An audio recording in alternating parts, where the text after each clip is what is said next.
nation's top assassin becomes a police officer, both the underworld and law enforcement face a complete upheaval. On the street, he encounters a group of thugs harassing a woman in black stockings. The patrol officers hide in their car, too afraid to intervene. But as a former assassin, he shows no fear whatsoever. Facing the thugs' provocation, he strikes one's jaw without hesitation. Seeing this, the others rush forward in unison. Only screams echo from the alley. In the blink of an eye, he takes down all of them. The enraged leader immediately pulls out a weapon. However, the officer deliberately presses his body against the blade's tip. I've seen many cold-blooded killers, but their eyes don't look like yours. If you don't dare touch me, then you're dead. The thug, who only knew how to intimidate others, finally experiences true fear. He has never seen any police officer carry such terrifying killing intent. Who exactly are you? Who else could I be? I'm a cop who specializes in cleaning up trash like you. 1 week ago, he was still an assassin codenamed Woo-Gwang. This mission represents Woo-Gwang's final assignment as a professional killer. His superior assigns him to work alongside an assassin codenamed Maple Leaf. Just as Woo-Gwang prepares to inquire about the mission details, a man suddenly appears behind him, attempting a sneak attack. Fortunately, Woo-Gwang reacts swiftly. He grabs the chain with both hands, then delivers a devastating elbow strike to the attacker's throat. The man immediately loses his ability to fight. Woo-Gwang demands fiercely, "What are you doing?" It turns out the assassination target for this mission is Woo-Gwang himself. They intend to hold a retirement ceremony for the legendary assassin. Facing the siege of numerous elite assassins, Woo-Gwang charges forward with a flying knee, taking down one opponent, immediately following with a left leg kick. Then he kills another. Though they are all assassins, Woo-Gwang's skills far exceed theirs. "If you want to take me on, is this garbage all you prepared?" Maple Leaf reluctantly draws his gun, telling Woo-Gwang, "These are all Mr. Buddha's orders. I can only follow commands." Woo-Gwang never expected Mr. Buddha to deceive him. Mr. Buddha clearly promised that after completing this final mission, he would grant Woo-Gwang his freedom. "You can go to hell to find that answer." Maple Leaf pulls the trigger, but Woo-Gwang's strong survival instinct drives him to lunge forward desperately. At this moment, a monk in the temple burns incense. In the incense burner sits a card with Gwang written on it. The phone rings. The monk asks whether the mission has been completed. However, the voice on the other end is not Maple Leaf. "You damn monk, you're at the temple now, aren't you?" The monk shows no surprise at this outcome. Naturally, a monk stays at the temple. "Woo-Gwang, do you think you can enter?" However, Woo-Gwang has already arrived at the temple gates. "If you don't dare come out, then I'll personally open this door." Numerous assassins hold weapons, watching Woo-Gwang with predatory eyes. The leading strongman tells him, "Mr. Buddha is preparing the ritual." Woo-Gwang cannot help but mock. Kidnapping people, then training them as killing machines, using human lives for money. And such a person can still be called Buddha. Hearing someone dare speak ill of Mr. Buddha, the strongman raises his axe to split him in half. Woo-Gwang bends down and slashes open his stomach with one strike. "You bastards, get out of my way. I've been raised as a killing machine since childhood. That man took everything from me, my body, my life, and my family." Woo-Gwang's eyes have turned bloodshot. After eliminating all the assassins, Mr. Buddha finally comes out to meet him. "You clearly promised to let me live an ordinary person's life. Didn't we make an agreement?" Mr. Buddha responds calmly, "So I'm helping you now. People eventually leave this world. This is what ordinary people's lives should be like." After Mr. Buddha says Namo Amitabha, he directly ends Woo-Gwang's life with a single shot. After an unknown period, Woo-Gwang hears someone calling him. When he opens his eyes again, he finds himself surrounded by police officers. Moreover, a female officer addresses him as Kim Kyung-soo. Upon seeing the police officer and his reflection in the mirror, he realizes that the legendary assassin Woo-Gwang has somehow been reborn as a police officer after his resurrection. His colleague tells him that he attempted to end his life by hanging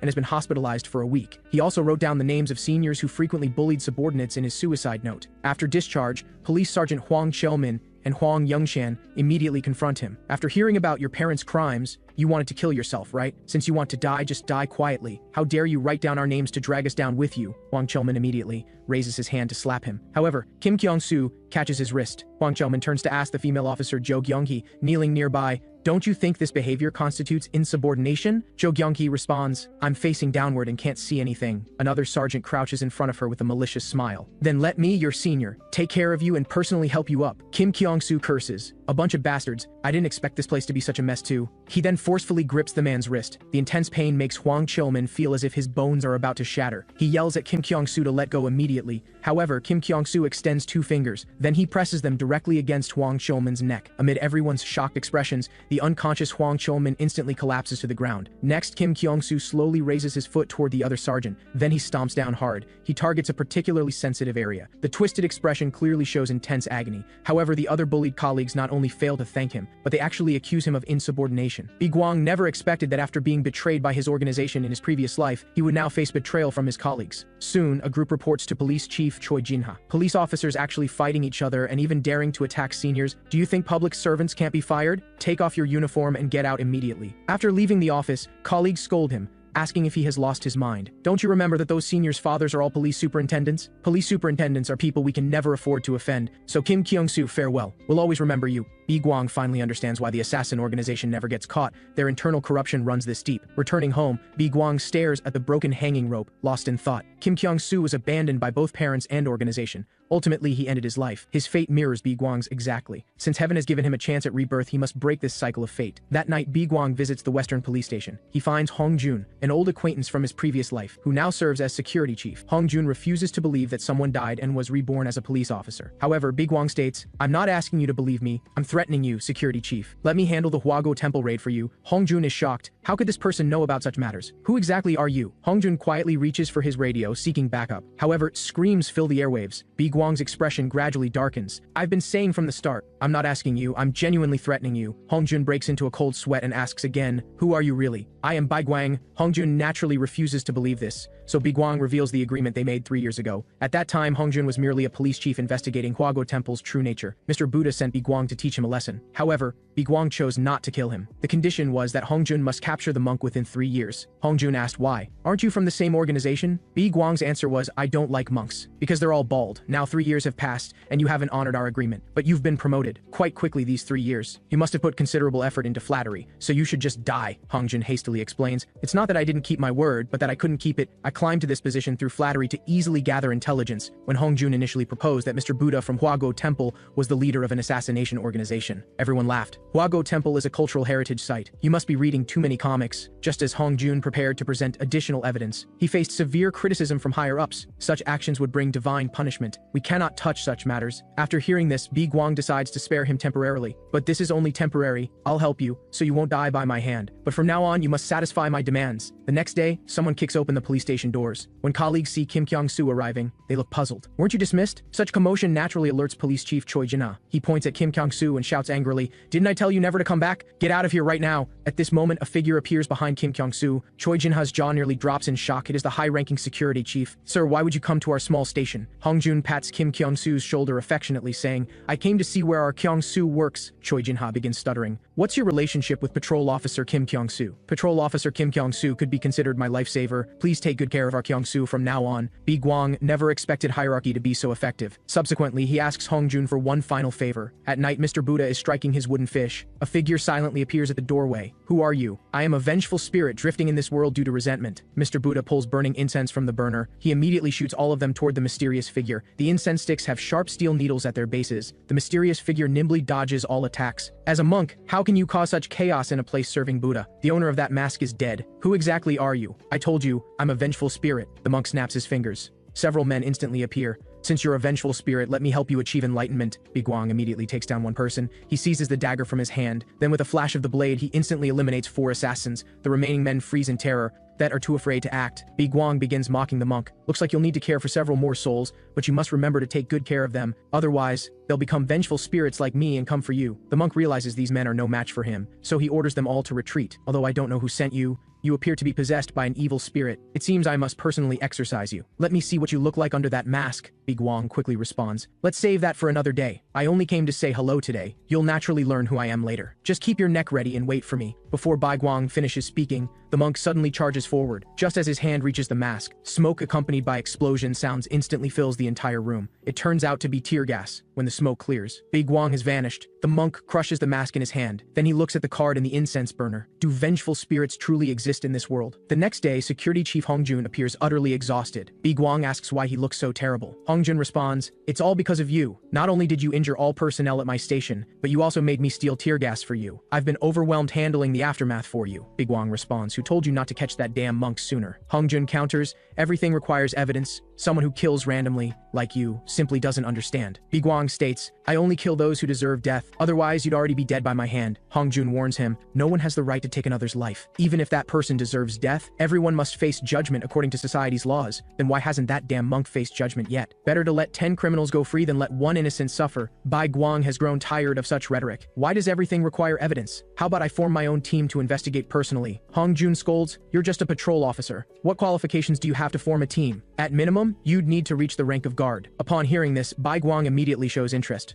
looks like I need to work hard for a quick promotion. Returning to the police station, he asks Jo Gyung-hee how to achieve rapid promotion. Jo Gyung-hee explains, first, you need 1 year of service, then take the promotion exam. Advancing from patrol officer to guard takes at least 10 years. Even with security chief Hong Jun's backing, you still need to go through the examination process. However, there's one special circumstance. If you apprehend a major criminal, you can receive a special promotion. Before Jo Gyung-hee finishes speaking, Kim Kyung-soo, who was just in front of her, disappears in the blink of an eye. At this moment, he has arrived at the night's busiest street. This area not only teems with various illegal transactions, but frequently witnesses fights and brawls. Woo-Gwang in his police uniform stands out conspicuously on the street. Having spent a lifetime as an assassin without formal education, achieving special promotion through criminal apprehension seems like an excellent choice. Among the national population, 1 in 3 people has a criminal record, although this includes those with minor violations. The number of people who have committed crimes remains remarkably high. Currently, Woo-Gwang seeks not merely minor offenders, but major criminals. After patrolling the area, he finally identifies a target that could facilitate his rapid promotion. Such behavior constitutes a serious crime. Suddenly, the bar music stops. A long-haired man asks everyone,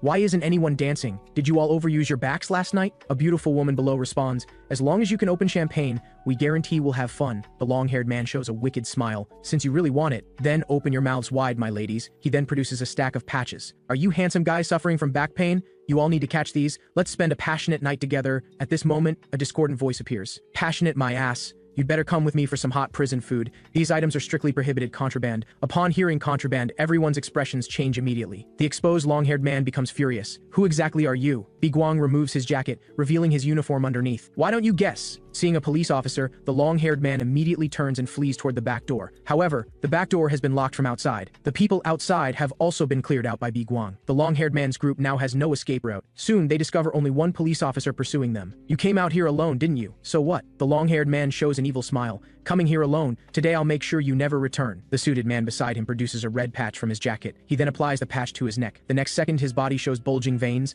The man howls toward the sky like a madman. Woo-Gwang charges forward and punches him directly. "You two are celebrating too early." The fallen man begins clutching his nose in agonizing screams. Woo-Gwang states, "That's more appropriate. You should only scream when it hurts." The following scene proves extremely brutal. The long-haired man becomes paralyzed with fear on the ground. He begins begging the police officer for mercy. "If you spare me, I'll give you whatever you want." However, Woo-Gwang responds, "I only want a quick promotion." The next day, news reports cover a criminal gang's arrest by police. Woo-Gwang receives a special promotion to sergeant rank. Just as Hong Jun prepares to criticize him, this arrest method was too inhumane. Woo-Gwang produces an item. It appears wrapped tightly in leaves. "I found this contraband in their vault." Hong Jun shows great shock. "You actually took evidence out privately?" Woo-Gwang opens the leaves saying, "Seeing this, doesn't it remind you of anything? The legendary November Phoenix, commonly known as Shitniks." At this moment, a man wearing a cock mask holds red patches. The person with 2 patches stuck on him kneels on the ground, constantly begging for mercy. It turns out Woo-Gwang's captured criminal team belongs to his jurisdiction. The boss currently punishes him for this incident. As the 3rd patch adheres to his body, the man's body immediately explodes. The woman before them is Phoenix, also one of the monk's assassins. Brother Woo-Gwang left this world in December,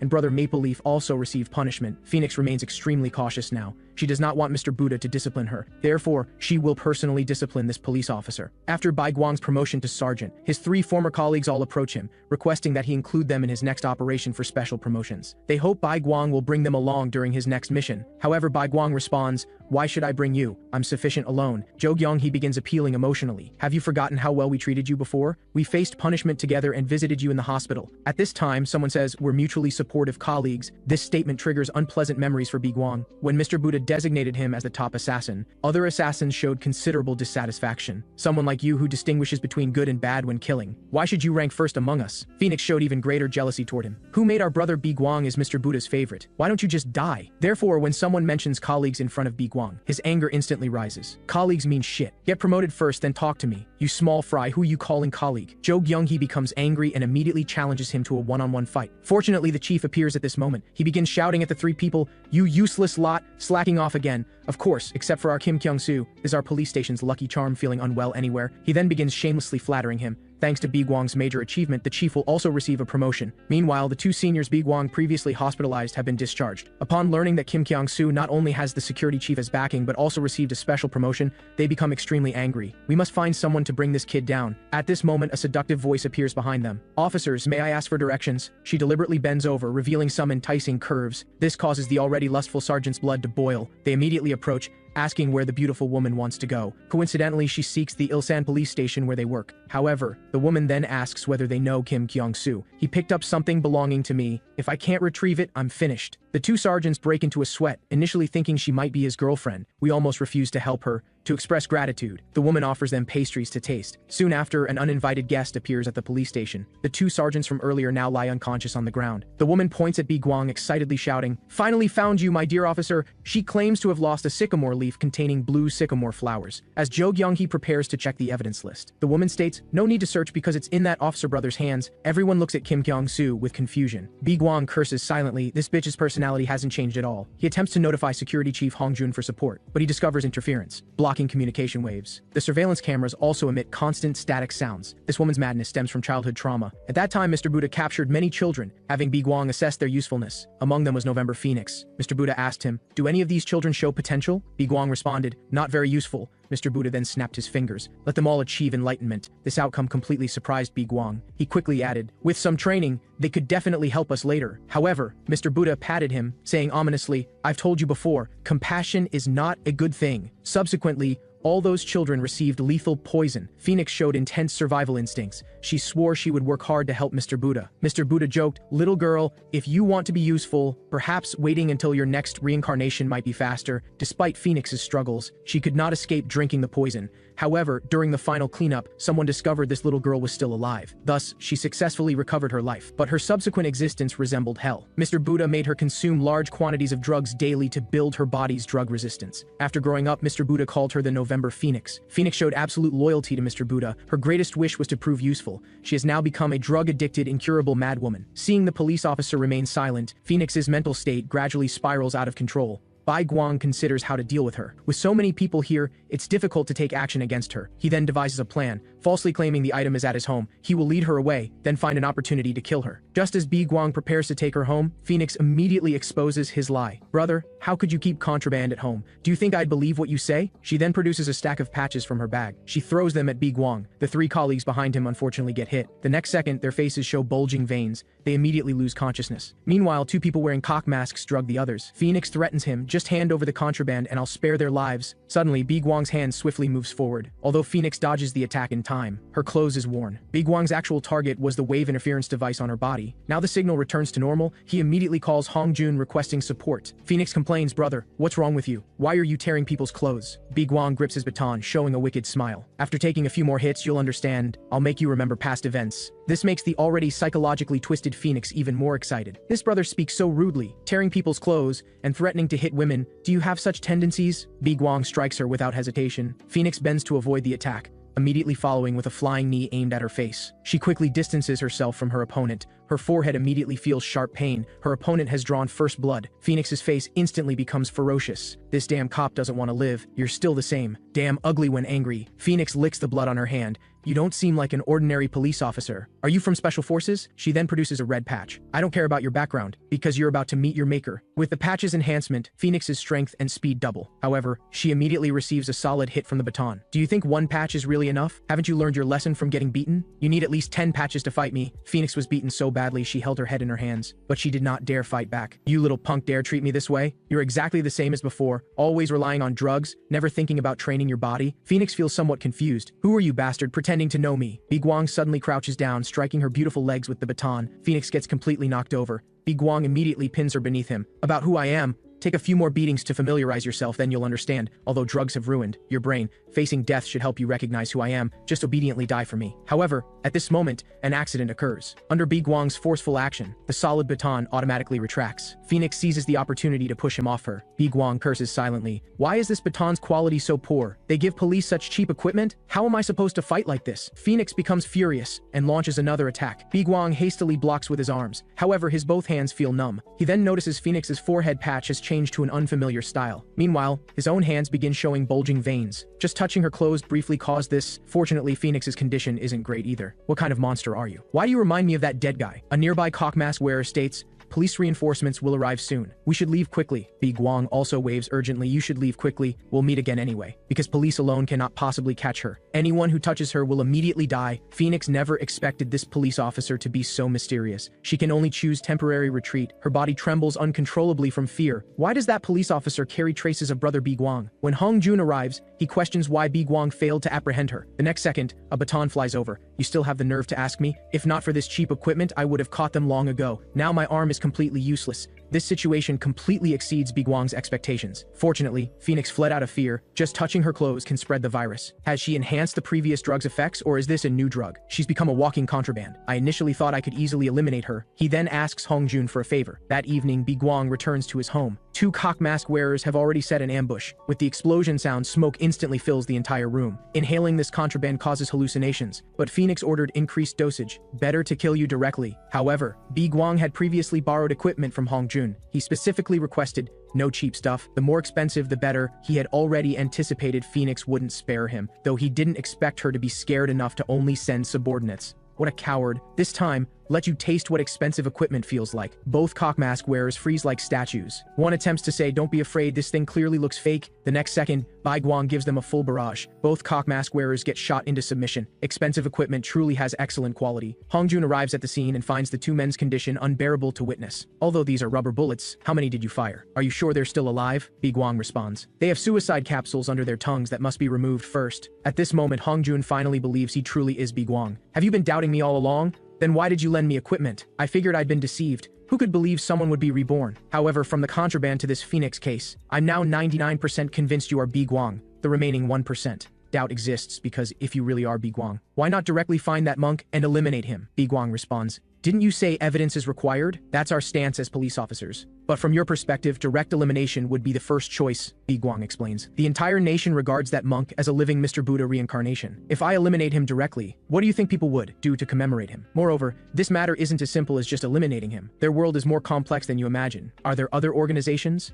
besides Hwago Temple? Woo-Gwang responds. Other organizations have nothing to do with me. I only want that monk to face complete disgrace. I won't let others follow my path in life. Hong Jun suddenly extends his hand. I'll help you capture that monk together. This truly surprises Woo-Gwang. What? You'll help me? Obviously, I'm helping you, not letting you die by my hand. If you want to stay alive, do what I ask you to do well. Finally, one more thing. It's not that I don't want to eliminate him, but I currently lack that capability. At this moment, Phoenix desperately begs for mercy. Upon learning she lost drugs and stormed the police station without permission, Mr. Buddha becomes extremely angry. You are insane. Have you eaten too many drugs and damaged your brain too? Who gave you the courage to cause chaos at the police station? This time, you'll obediently accept punishment. Phoenix crawls outward like a dog, desperately trying to escape. Someone nearby mocks, look at how you're crying. You beggar look really ugly. Phoenix starts to ask, why is Lespede's a brother here? When another person appears. Of course, Mr. Buddha called us here. How did this bitch Cherry Blossom also come? At this time, Mr. Buddha addresses everyone. Since you've all gathered, the ceremony to eliminate November Phoenix begins now. Due to Phoenix losing contraband and acting without authorization, Mr. Buddha decides to personally help her ascend to enlightenment. Phoenix frantically begs for mercy. I will definitely help you retrieve the lost drugs. However, Mr. Buddha says, no need.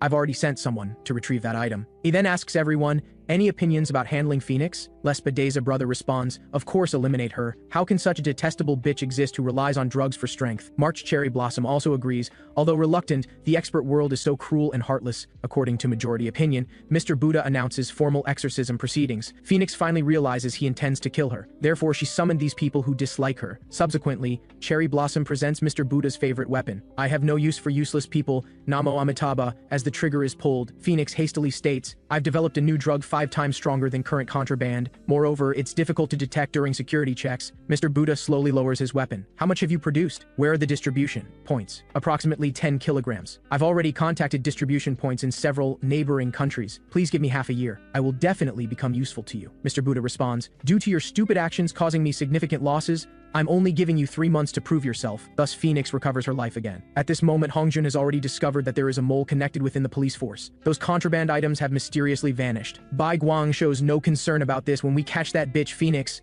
we can just take them back then. Handle the internal police matters yourself. Also, didn't you mention the Hwago Temple task force before? When will they start working? Hong Jun's expression immediately turns extremely grim. Actually, they have all been sacrificed. Woo-Gwang's sandbag-sized fist immediately swings up. You little brat dare to lie and deceive me. I see you don't want to live anymore. Hong Jun hurriedly says, why don't you personally form a team? Didn't you say before that you need to be promoted to guard to form a team? With me as security chief backing you up, who dares to oppose? However, Woo-Gwang is the first to raise his hand in opposition. I'm already used to acting alone. Hongjun explains that all police officers are organized. Acting alone will face many restrictions. Moreover, this is an order I'm giving you as security chief. You must act in teams. If I form a team myself, I'll be under too much surveillance. The risk and burden are too great. However, Woo-Gwang says, don't you dare order me around. I want you to personally beg me. Hongjun has no choice but to swallow his pride, saying, please, I beg you to form a team. Afterwards, Woo-Gwang tells those three colleagues about the team formation. A sergeant can actually form a team, truly worthy of having connections. When Jo Kyung-hee asks who the team members are, Woo-Gwang actually says, of course it's you. You're the only ones in the police station with lower ranks than me. Everyone is instantly moved to tears, so you do have us in your heart after all. Is this what friendship between colleagues feels like? We'll definitely work our hardest. However, Woo-Gwang says, who told you we're colleagues? Don't you have any self-awareness? Listen up, all of you.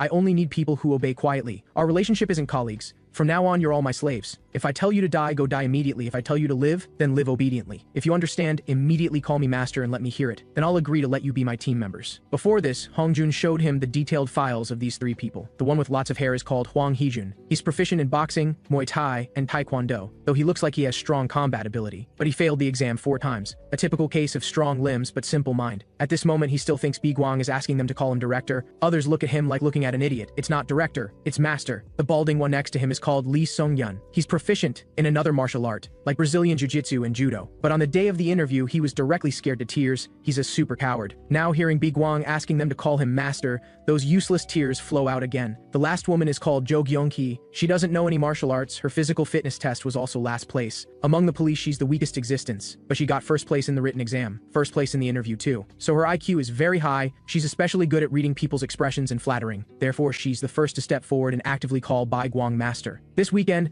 the oddball trio called out looks completely confused. Woo-Gwang proposes to play a role-playing game with them. My identity is a vicious criminal. I'll give you 5 minutes to warm up, then attack together and subdue me. Hwang Hee-jun obviously hasn't realized the seriousness of the problem. Is 3 against 1 really okay? What if Master gets injured? Woo-Gwang instantly looks at them with murderous intent. Now there are 4 minutes of preparation time left. Then the other 3 crouch on the ground to discuss tactics. Has that bastard Kim Kyung-soo gone crazy? Gyeongi, didn't you call him master? Whatever, he can't hear us anyway. However, Woo-Gwang says I can hear everything, scaring them to quickly change and call him master. Jo Kyung-hee is the intelligence leader. She has Hwang Hee-jun charge up first, using footwork to attract the opponent's attention. Then Lee Sung-yun takes advantage of the opening to use grappling techniques to lock him down. Though the plan is perfect, but when they see Woo-Gwang take off his shirt, revealing his 8-pack abs, the 3 can't help but break into a cold sweat. When did this guy become a real man? Jo Kyung-hee directs Hwang Hee-jun to act according to the original plan. Then he starts doing tap dance on the spot. You idiot, you need to go in front of him. However, the next second, Hwang Hee-jun is directly punched and sent flying back. Woo-Gwang is speechless about these people. Are you joking with me? Is this your performance when facing criminals? Jo Kyung-hee hurriedly tells Lee Sung-yun to charge up. However, he's scared and turns to run away. Woo-Gwang quickly catches up. He actually left his back to the criminal. You idiot, do you even know how to be a police officer? Seeing the two with the best physical fitness both dealt with, Jo Kyung-hee, this weakling with 0 combat power, can't make any waves. So she sensibly kneels on the ground,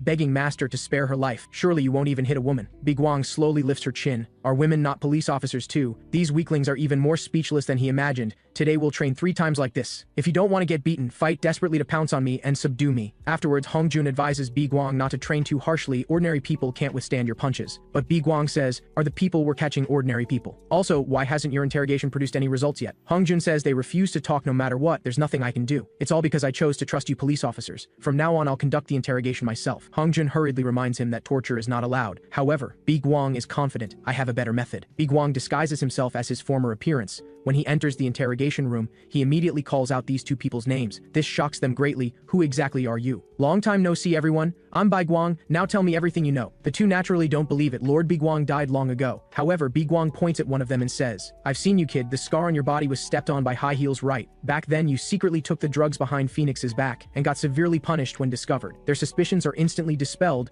but didn't Lord Woo-Gwang die? Woo-Gwang says this is a top secret mission. He had me fake my death, then infiltrate the police internally. I heard that bitch Phoenix lost the drugs and even broke into the police station. In the end, she returned with no results. What exactly is that bitch doing now? I've already turned off the recorder, feel free to speak out. Based on Lord Mr. Buddha's personality, Phoenix caused this incident. He'll definitely have me kill her. The 2 immediately tell everything they know. Mr. Buddha won't blame Lord Phoenix because she's currently making new illegal drugs. Hongjun didn't expect this guy to be so crazy. It's actually 5 times stronger than the previous illegal drugs. Woo-Gwang says they plan to circulate to the market within half a year. I got the address of the underground nightclub. run by Phoenix's executives, also the location of the criminals distributing these illegal drugs. As for Phoenix's residence, probably only her executives know. So what we need to do first now is go arrest those executives. Phoenix, who just escaped with her life from Mr. Buddha's hands, is still in a state of shock. When the executives hear that the goods must be sold within 3 months, they all think such a short time is too rushed. Moreover, you still have 2 subordinates captured by the police. Let's negotiate with Mr. Buddha for more time. Being so hasty will easily cause accidents. Phoenix sternly says, if Mr. Buddha blames us, can you take responsibility? At this time someone says,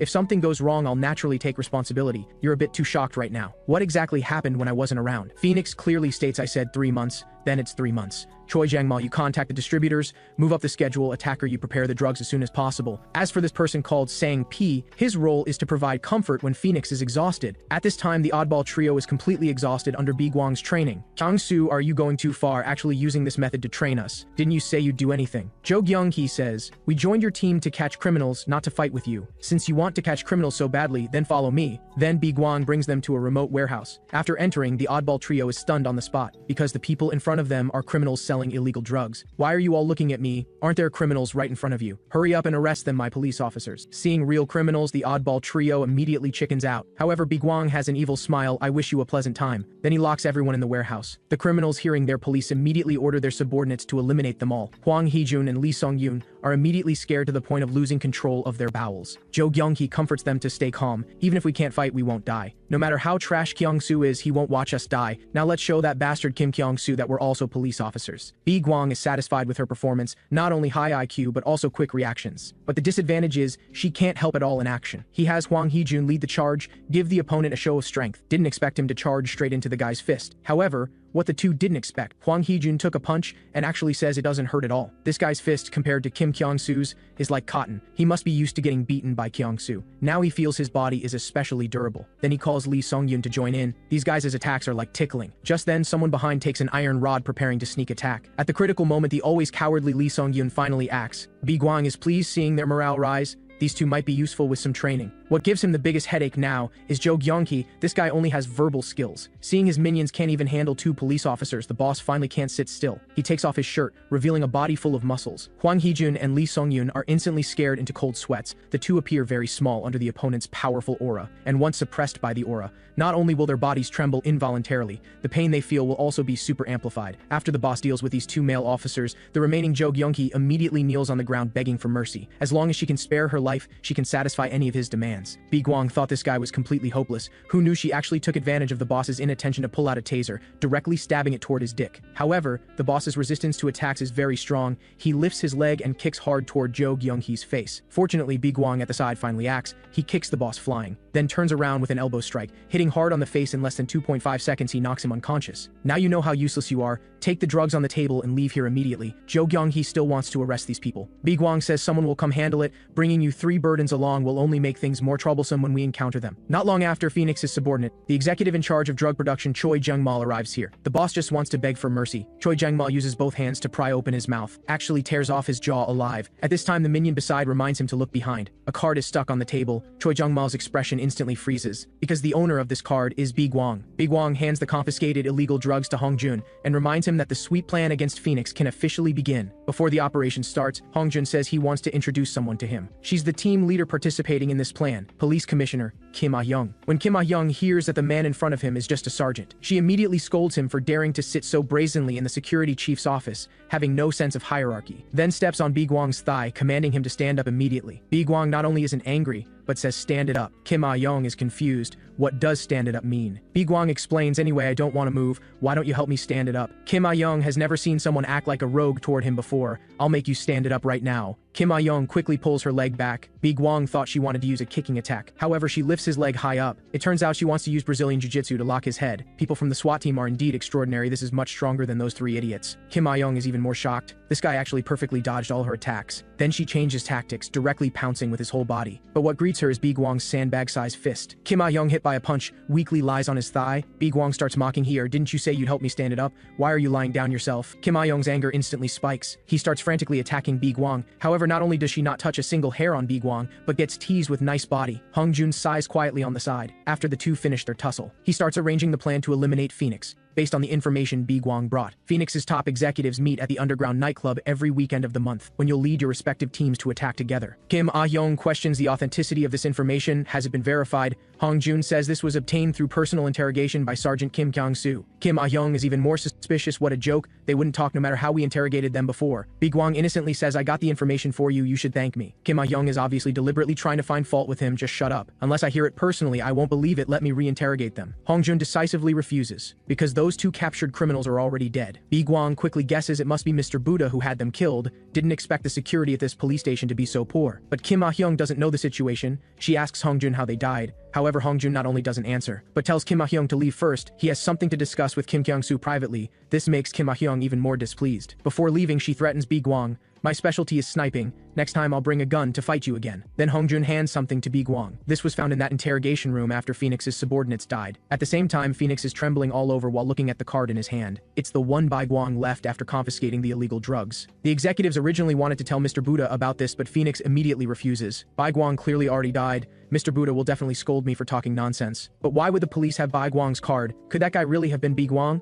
Could I also escape from Mr. Buddha like him and save my life? The scene of Mr. Buddha pointing a gun at her is still vivid in memory. Phoenix's heart is extremely conflicted. This completely affects how her next plan should develop. Under constant conflict, Phoenix completely loses control. The executives hurriedly have someone called Lord Sang-Pi over. Sang-Pi is a drug-making expert. She specially made illegal drugs for Phoenix that can make people feel euphoric. After relaxing, Phoenix tells her subordinates to proceed according to the original plan. However, the subordinates think this is too dangerous. The police already have their intelligence. Phoenix has Sang-Pi let them try it too. This is freshly made new drugs. After the two inhale it into their bodies, they instantly feel all worries and troubles disappear. It's like everything they do will go smoothly. Then let's continue according to the original plan. At this time, Woo-Gwang is very angry. The oddball trio now only has the one who can't fight left. The other two found excuses to lie in the hospital and dare not come out. Woo-Gwang just wants to scold them, but changes his words to say this is pretty good. Jo-kyung-hee still thinks with only her left she can rest. However, Woo-Gwang suddenly grabs her tightly. Those two not coming is perfect. We can have a private secret class. Because her body looks like trash. Not only low muscle content but also no flexibility,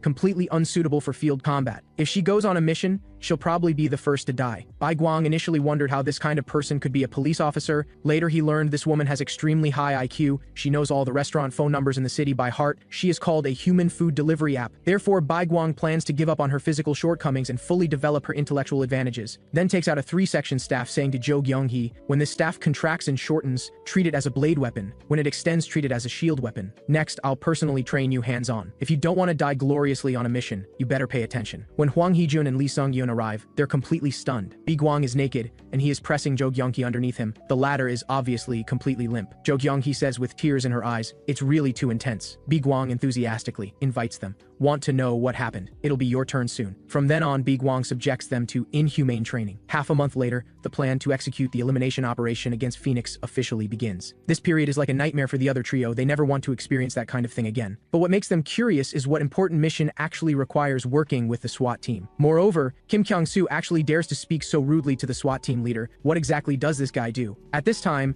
SWAT team's Kim Ah-young gestures for them to stop. A cellar entrance appears in front of them, with two perverted men wearing cock masks at the entrance. Kim Ah-young rushes up without a word, swinging the rifle butt to kill one. Another minion hurriedly pulls out a dagger. Kim Ah-young kicks directly hitting the opponent's jaw. The sharp operation leaves the oddball trio dumbfounded. Then Kim Ah-young picks up the radio, saying the guards have been dealt with by me. Prepare to begin the operation. Woo-Gwang turns to the trio saying let's go in too. Unexpectedly, Kim Ah-young refuses. You stay here and guard, don't enter without my orders. Mere ordinary police officers dare to execute missions with the SWAT team. This statement completely hurts Jo-kyung-hee's self-esteem. She's about to speak back but gets scolded by Kim Ah-young. A small patrol officer dares to talk back to me. If not for the security chief's orders, I wouldn't agree to let you follow. Now don't come and interfere with our mission execution. What Kim Ah-young doesn't expect is that this time Woo-Gwang is unusually obedient. Then you SWAT team go in by yourselves. If something goes wrong, we're not responsible. If Kim Ah-young knew that Woo-Gwang deliberately let her go in first, she'd definitely be furious enough to kill him. Because when they break down the door and rush in, they discover the scene in front of them completely doesn't match the dynamic music. People are swaying left and right in the dance hall like zombies. At this time, Phoenix's subordinates have been waiting for them for a long time. Dear nightclub member friends, hello. There are currently uninvited guests inside the nightclub trying to disrupt our party. Whoever can subdue these people and bring them over. One head can be exchanged for 1 month of free drug usage vouchers. Everyone instantly goes crazy and pounces over. Where has Kim Ah-young seen such a scene? This is exactly like zombies in apocalypse movies. She hurriedly orders to raise shields to block attacks.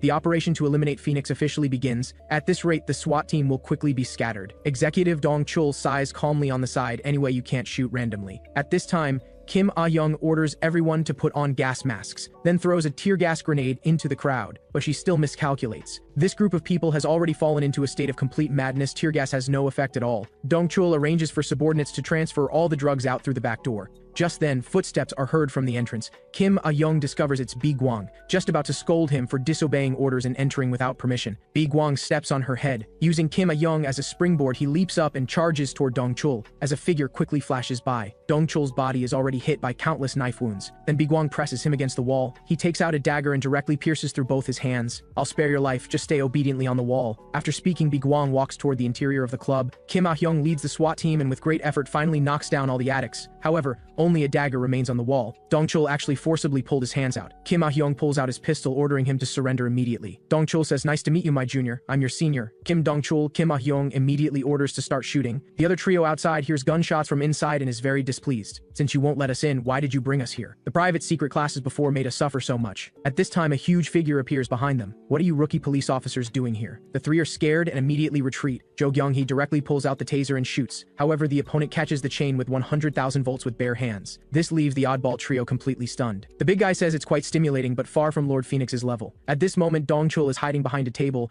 resisting the SWAT team shooting. Because police normally can only use rubber bullets, they have no lethal power at all. Having no choice, Kim Ah-young orders to switch to live ammunition. She again advises Dong-chul to surrender quickly, otherwise under live ammunition attack he'll definitely die. However, Dong-chul says, "Might as well die. If caught by you guys, won't I be unable to use illegal drugs for the rest of my life? When I was on missions with the SWAT team before, I accidentally touched illegal drugs. My life changed from then on. I used my position to search for higher quality illegal drugs, but this made my body develop huge drug resistance, making me unable to get satisfaction from any illegal drugs. Fortunately, when I was most miserable, I met Lord Phoenix. She's the behind-the-scenes boss of the local largest drug trafficking organization." Phoenix hands the blue lollipop in his mouth to Dong-chul. "This is made with the purest ingredients. Want to try licking it?" Dong-chul just lightly tastes it. It instantly reminds him of running in the sunset that day that was his lost youth. This small lollipop brings him unprecedented impact. Phoenix says, "As long as you work with me from now on, you can get lots of these things. But only one per day. Eating more will cause problems." Now Dong-chul sees he's about to die, so he takes out 5 lollipops at once. Thinking that he won't be able to eat these in the future is sadder than death. Dong-chul, who overdosed on illegal drugs, completely loses his mind. He wants to drag the SWAT team down with him as burial companions. On the other side, Woo-Gwang has already arrived at the interior of the club. Several minions are easily dealt with by him. Sang-P in the room has long heard Lord Phoenix mention this police officer. She originally wanted to find Woo-Gwang first, didn't expect the opponent to deliver himself. However, one sentence from Woo-Gwang makes her feel a trace of fear. "First generation Phoenix, did you receive the card I sent you?" Sang-P is shocked. "Who exactly are you?"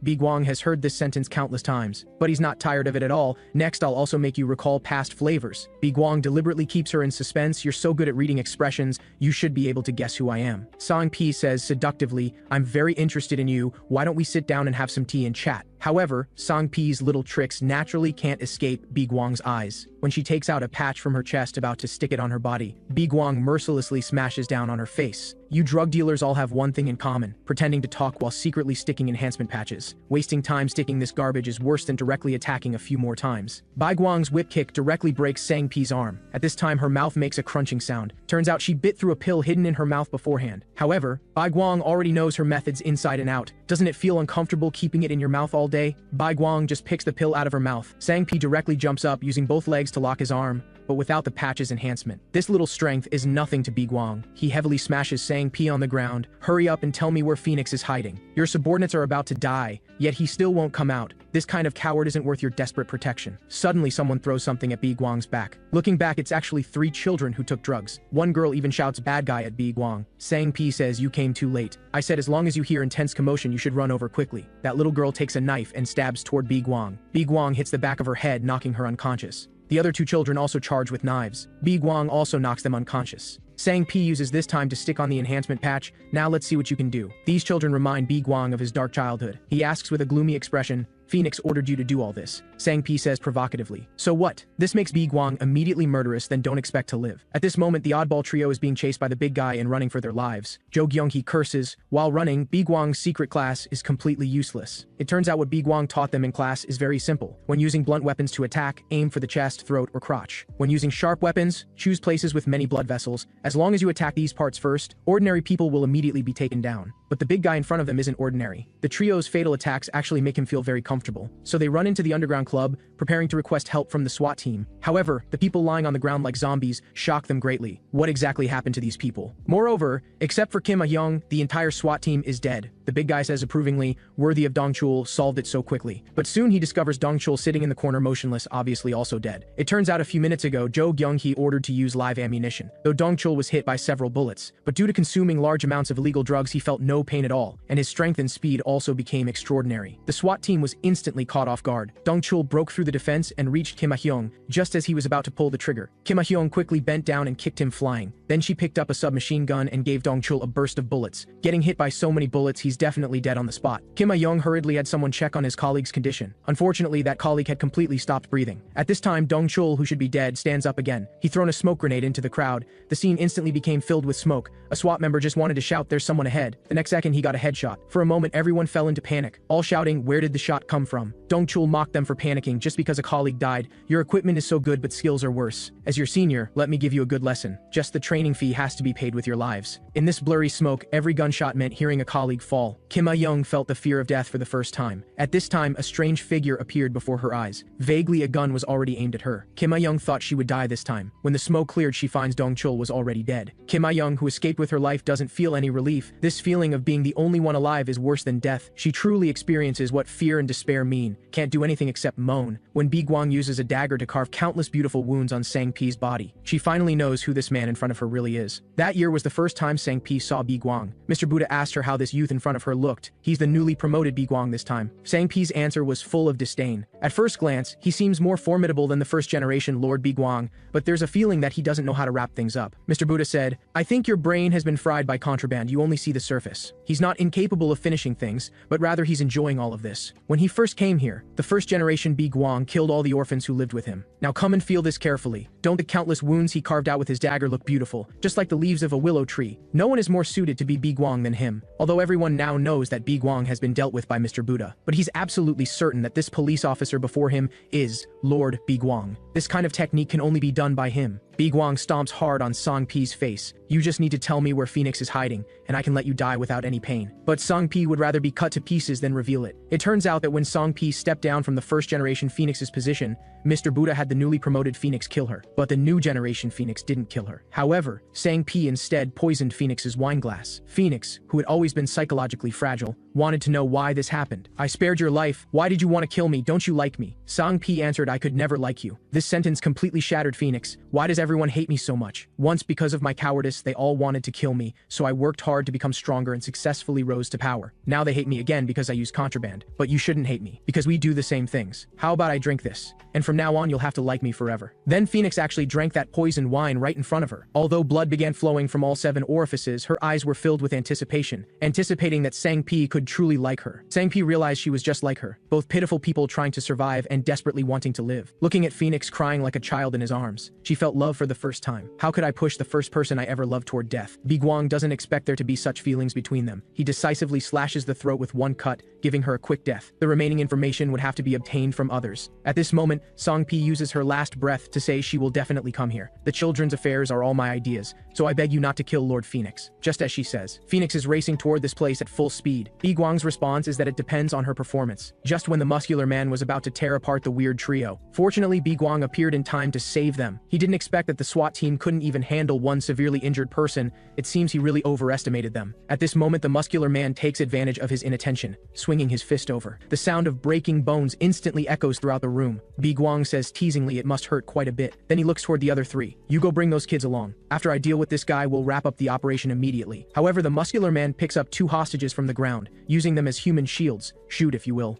Woo-Gwang pulls the trigger without hesitation. The bullet precisely passes through the narrow gap and strikes the burly man's shoulder. Woo-Gwang advises him to calm down, saying he doesn't want his life yet. "Since all your accomplices are dead, you must stay alive to provide me with information." The burly man completely loses his mind after hearing this and lunges at Woo-Gwang recklessly. Woo-Gwang fires several shots at his legs, making him unable to move. He then tells Jo Gyung-hee to report to headquarters that the mission is complete. He thought this operation would be easy to handle, but it caused such heavy casualties to the SWAT team. His expectations for Kim Ah-young were quite high.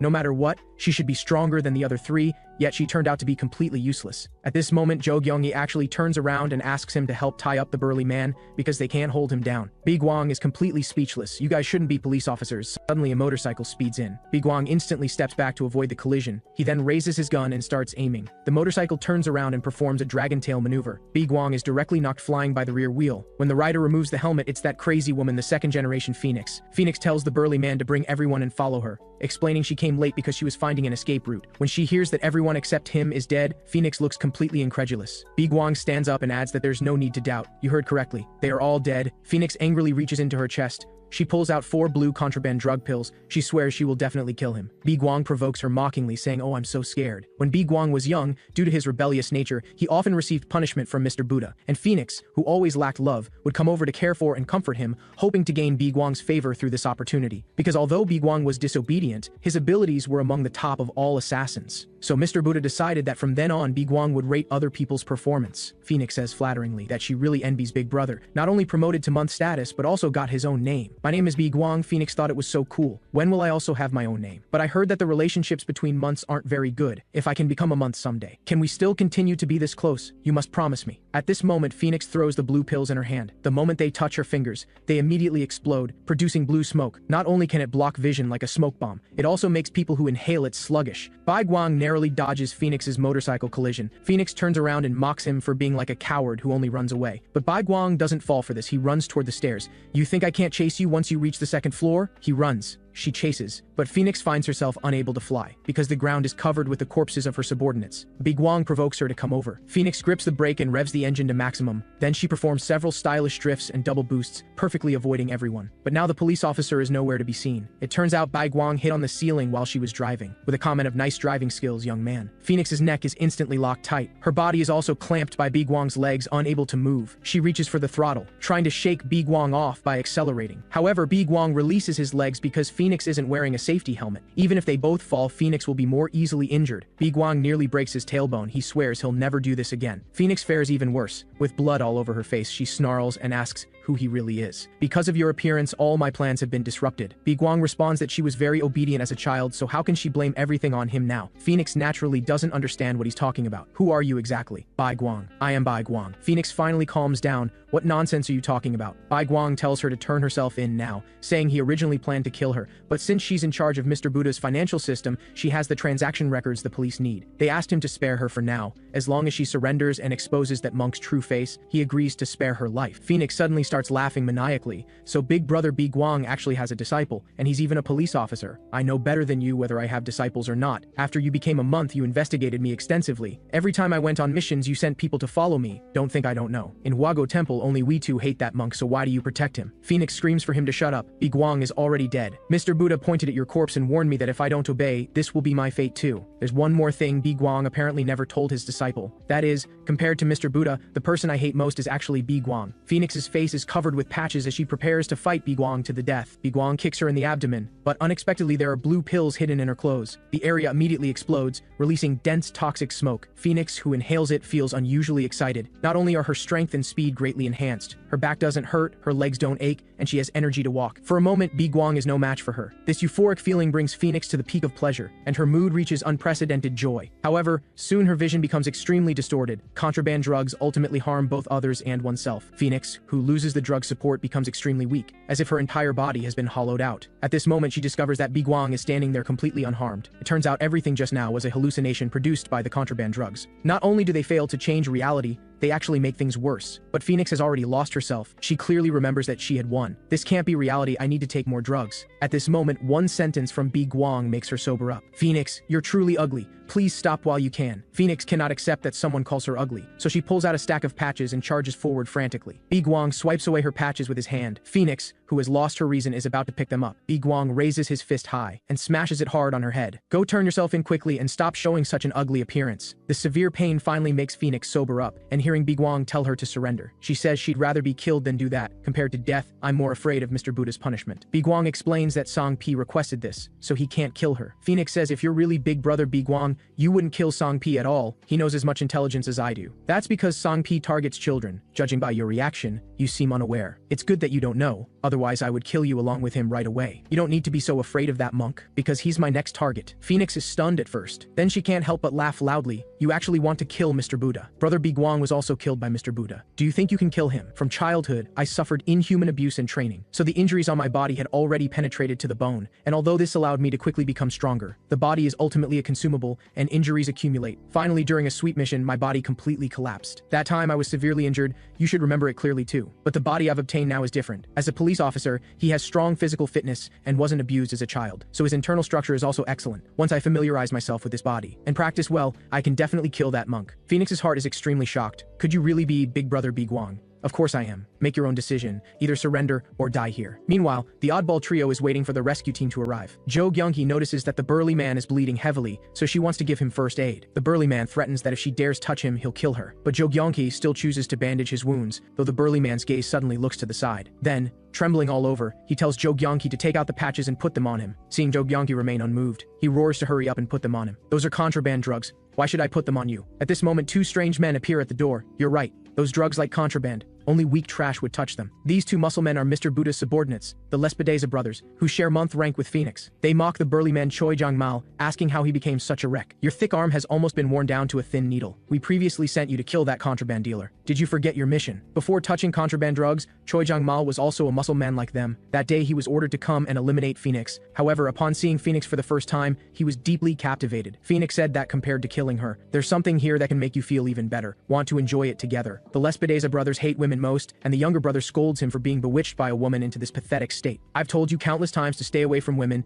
Then the older brother corrects that women aren't the problem. The problem is that woman is a contraband dealer. The younger brother retorts that women are definitely problematic. They're too weak and don't train their upper bodies at all. The older brother responds that they do train their legs and hips well. Choi Jang-mal asks why they're here. The Lespedeza brothers answer that they came to kill that contraband dealer. Where is she now? At this moment, Woo-Gwang is carrying the injured Phoenix on his back because she has agreed to surrender. Phoenix says that carrying her like this reminds her of the past. Do you remember when we first met? At that time, Mr. Buddha brought Phoenix before Woo-Gwang. He's the only child who passed the test this time. From now on, you two will be partners working together. Guide him more. However, Woo-Gwang soon discovered Phoenix's secret. With such weak abilities, she couldn't possibly have passed the test. Phoenix confessed that she had hidden in the pile of corpses, and when she opened her eyes again, only she was still alive. Please don't tell Mr. Buddha about this. As long as you command me, I'm willing to do anything. I just want to live. Seeing Phoenix's strong will to survive, Woo-Gwang promised not to tell. Because when I passed the test, I had already made up my mind. I will never let my partner lose her life. Phoenix suddenly extends her pinky finger. Can you keep this promise? Mom said that once you make a pinky promise, you must keep your word. Will you make a pinky promise with me? However, Mr. Buddha still learned about this. After that came Phoenix's painful experience of being force-fed poison. This completely turned her into a monster surviving on contraband drugs. Phoenix says she knows he couldn't keep the promise. In that place, how could you take care of me and survive at the same time? The person I should hate most is clearly him, but somehow I started to hate you instead. At this moment, Woo-Gwang says she seems to have misunderstood. He said he wouldn't let his partner die. He has never broken this promise. Don't you still know why you didn't die that day? On the other side, the Lespedeza brothers are lecturing Choi Jung-mal. Didn't expect you to become so weak. Jo Gyung-hee quickly shouts to stop them. The two raise their shields and charge forward. At this moment, another muscle man blocks their path. His thick leg kicks both of them flying with one strike. Don't rush. Wait until we finish dealing with the traitor, then it's your turn. Choi Jang-mal takes out a patch to fight back. The younger brother says disappointedly that he once valued him so much. Didn't expect you to still use drugs in the end. Go ahead and put it on. Let me see what good this shortcut does for you. Choi Jang-mal puts the patch on his neck. Not afraid of what harm the drug might bring. I'm only afraid of disappointing Phoenix. However, the next second, Choi Jang-mal's head is directly blown off by a punch. You are really pathetic. Now it's you police officer's turn. The Lespedeza brothers' faces suddenly become extremely excited. Almost misjudge them. Looking carefully, several of you look quite delicious. The Lespedeza brothers' hobby is actually eating people, and the younger brother never likes eating women. Although these police officers wear many clothes, he can tell at a glance that their bodies are well trained. The younger brother points at Hwang Hee-jun and asks what sports he's done. Boxing for how many years? More than 10 years. Jo Gyung-hee desperately curses. Are you an idiot? Why are you answering everything? The younger brother is very satisfied and claps. Your body is great. I really like it. Then he turns to ask Lee Sung-yeon, but Jo Gyung-hee quickly shouts not to answer. Why are you talking to these two lunatics? At this moment, the older brother seems to have discovered new prey. Looking carefully, that woman is also super great. Jo Gyung-hee is scared and quickly says no, but the person he's talking about is SWAT officer Kim Ah-young. Then the older brother instantly charges at her. Jo Gyung-hee wants to stop him, but discovers that Hwang Hee-jun is also being pinned down by that pervert. The Lespedeza brothers simultaneously put on blindfolds and open their gaping maws. Now I'm going to start enjoying slowly. On the other side, when Phoenix hears Woo-Gwang say that she didn't die because of him, she says it was clearly because she developed immunity to the drugs. Woo-Gwang explains that when he was training her, he reached a conclusion that she had no talent for combat at all. No matter how he trained her, she would eventually be abandoned by that monk. Until one day, the previous Woo-Gwang found him and said he had a way to save that little girl, because he knew what the execution poison was made of. As long as she slowly absorbed it from now on and developed immunity, she could survive later. Just like that, the two generations of Woo-Gwang made a private deal. Later, Woo-Gwang often brought food containing poison to Phoenix, so that her body would develop resistance to the drugs. That's how she survived from that monk's hands. But Phoenix doesn't believe this is true. Woo-Gwang asks if she remembers suddenly having an allergic reaction as a child. That was a side effect during the immunity development process. Phoenix asks why he didn't tell her before. If I had told you and you accidentally let it slip, we would both be dead. When that monk learned that your immunity was even stronger than the first Phoenix, he planned to use more toxic drugs to cultivate you as the second Phoenix. So I planned to find an opportunity to escape with you. However, when I went to your room, I found contraband drugs everywhere. Having just used drugs, you said this place is paradise. There's no better place than this. Then you opened your arms and said, "Big brother, let's do something fun together." Phoenix, changed by the drugs, seemed like a different person. Woo-Gwang began to regret not letting her die in the first place. At this moment, Phoenix asks why he didn't escape by himself that day. Woo-Gwang says he doesn't know. Suddenly a scream comes from outside. Phoenix immediately recognizes Choi Jong-mal's voice. She shouts for them to stop hurting Choi Jong-mal. However, the next second, both are shocked by the scene before them. The Lespedeza brothers are like hunting dogs, tearing at Kim Ah-young and Hwang Hee-jun. The two with blindfolds have blood and flesh in their mouths, clearly having completely lost their humanity. This pair of Lespedeza brothers, with abnormally developed muscles, were actually skinny as children. One brother had congenital lower limb atrophy, the other had upper limb muscle weakness. Precisely because of their physical defects, the old monk chose to abandon them. All eliminated children were locked in one room to starve to death. However, the brothers weren't willing to die so miserably, so they determined to change their fate through their own efforts. They had to undergo high-intensity training every day. Other children became the brothers' nutritional supplements. Months later, when the old monk came to clear the corpses, he was surprised to find that these two brothers had survived and even overcome their congenital limb disabilities. When they grew up, the brother with weak upper limbs gained broad shoulders, and the brother with lower limb atrophy got legs as thick as an elephant's. At this moment, Woo-Gwang has already carried Phoenix outside. When she sees her subordinate Choi Jong-mal lying in a pool of blood, Phoenix immediately becomes extremely angry. Black Lespedeza says, "You finally came out. What I hate most is people like you who become strong through drugs. Your physical condition is terrible, but Woo-Gwang is already dead, and soon you'll be killed by us too." Now only January Pine Crane, March Cherry Blossom, and August Empty Mountain remain. Facing these two brothers, Woo-Gwang also has a huge headache. 1-month level elite is already very troublesome, and it happens to be these two. Fortunately, Jo Gyeongki has already requested support, which can arrive within 10 minutes. Woo-Gwang puts Phoenix down. Holding them off for 10 minutes should be more than enough. Suddenly, his vision starts to become distorted. It turns out that while carrying Phoenix, her blood seeped through his skin, causing the drug to react. Woo-Gwang didn't want to carry her originally, but Phoenix kept making a fuss, saying that if he didn't carry her, she wouldn't leave. At this moment, Black Lespedeza pounces like a fierce black bear, wanting to crush Woo-Gwang's head with his thick arms. Woo-Gwang knows he can't compete with his upper body strength, so he tries to bring him down by attacking his lower body. However, this causes no substantial damage to Black Lespedeza. "With just that little strength, you think you can knock me down?" Woo-Gwang mocks that his body has indeed become stronger, but his movements are as slow as a turtle. This makes Black Lespedeza somewhat puzzled. "Do you know me? Who are you exactly?" Under the drug's influence, Woo-Gwang's strength is gradually fading. He tells Jo Gyeongki to retreat with the team members first, then instructs Phoenix to leave with these police officers. But Lespedeza blocks the door. "No one is leaving today." Woo-Gwang launches the first attack. "I must quickly eliminate you." Black Lespedeza swings his thick arms to meet the attack. Woo-Gwang easily dodges and then prepares to strike his abdomen. Unexpectedly, Black Lespedeza turns around in time and launches an elbow strike with his left hand. The wind created by his muscle cutting through the air scratches Woo-Gwang's cheek. Phoenix realizes that at this rate, big brother Woo-Gwang will definitely be caught. From childhood to now, she has always been dragging him down. This time she can't burden big brother anymore. Phoenix takes out a bottle of medicine from her chest. "This is the last time in my life I'll use contraband drugs." Woo-Gwang's movements become increasingly slow. Black Lespedeza says, "It's such a shame about this good body, contaminated by drugs I can't even eat it. I'll leave you a complete corpse this time." At the critical moment, Phoenix rushes forward to block the attack. "Sorry, big brother.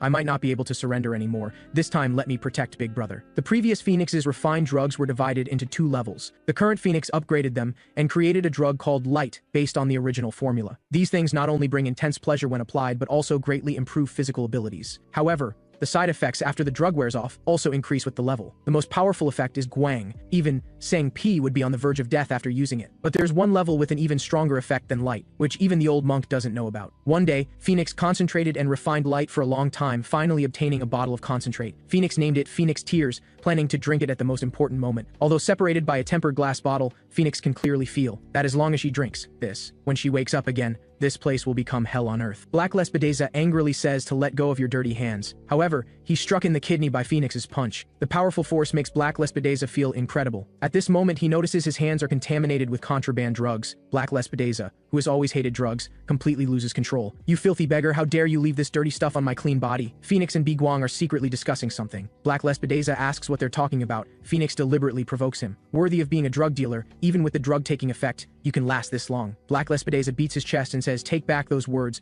I'm clearly holding on through willpower. Then he quickly charges at Phoenix, landing a heavy punch directly to her abdomen. I rely completely on myself. Go die, you filthy drug dealer. Phoenix keeps her head down, continuously chewing something. Suddenly she spits out a mouthful of blood. The blood instantly blinds Black Lespedeza. Phoenix seizes the opportunity to counterattack. She locks Black Lespedeza's neck tightly with her legs. Both fall to the ground. Then Phoenix shouts to Jo-Gyung-hee to hurry up, take your people and leave this place. Although they're somewhat puzzled why this person is suddenly helping them, the most important thing right now is to take the wounded and children away. However, the older Lespedeza blocks the door. Didn't I say no one can leave? With the oddball trio's abilities, they're naturally no match for him. At this moment, Jo-Gyung-hee suddenly notices several drug patches on the ground. A bold plan immediately forms in his mind. No matter how Black Lespedeza struggles, he can't escape Phoenix's restraint. He can only seek help from his big brother. Lespedeza says, hold on a bit longer. I'll kill these cops first. Jo-Gyung-hee takes this opportunity to pick up the patches and stick one on his face. Even Lespedeza is speechless. A cop actually using contraband drugs. Suddenly, Jo-Gyung-hee's figure flashes past. With a slap sound, a patch sticks firmly to Lespedeza's thigh. This makes him instantly explode with rage, frantically clawing at the patch, trying to remove it from his body. The oddball trio seizes the opportunity to carry the children and Woo-Gwang outside. Woo-Gwang gradually loses consciousness. He uses his last strength to look back. He vaguely feels like Phoenix is saying goodbye to him. Under constant struggling,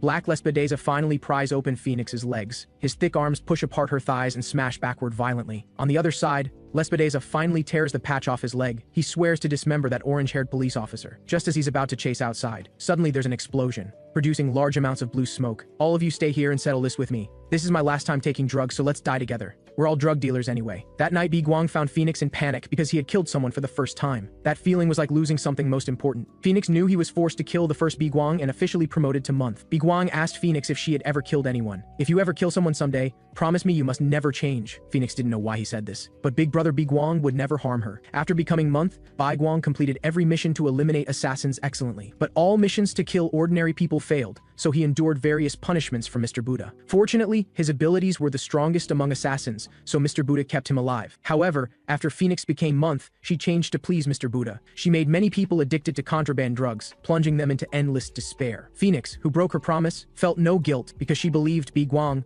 also didn't keep his word. But the truth was different. Woo-Gwang had always been keeping his promise. Phoenix had harmed many people right in front of him, and she had always hated him in her heart. But he wasn't like what she imagined. He hadn't betrayed her. Big brother Woo-Gwang had always been trying to keep her alive. Phoenix ignores the severe pain in her body and keeps questioning herself why she became like this. It's the contraband drugs. Contraband drugs are the most vicious things. They make you unrecognizable. I heard that people who committed crimes in previous lives, after living as insects or livestock to cleanse their sins, can be reborn as humans. Big brother Woo-Gwang maintained his humanity's bottom line, so he reincarnated as a human. Then my next life should be as an insect or livestock, or perhaps reliving that hell-like temple again. Seeing Phoenix lying on the ground barely alive, the Lespedeza brothers think she's finally about to die. However, Phoenix suddenly reaches out to ask them for drugs. The brothers are almost amused, on the verge of death and still thinking about drugs. Do you want to taste contraband drugs one last time before dying? As long as you take back saying we're also drug dealers, I'll put a few on you as travel money for the afterlife. Just as Phoenix is about to give in for the contraband drugs, she suddenly remembers the promise she made with Woo-Gwang. You must never change. Phoenix, whose mind was clouded by contraband drugs, instantly regains her clarity. She raises her middle finger and curses. You two beggars, stop pretending to be clean, you're just like me. Phoenix tells herself she must stay sober. If I can, go to those people I've ruined while clear-headed, sincerely apologize to them, repent for my mistakes, and then die. Although I can't reincarnate like big brother Woo-Gwang, whether as an insect or livestock. Even if I can't be reborn into this world, please don't let me be born in that place again. Phoenix finally finds liberation. The Lespedeza brothers don't understand what her last words mean. Considering they all work under Mr. Buddha, they cover Phoenix's corpse with drug patches.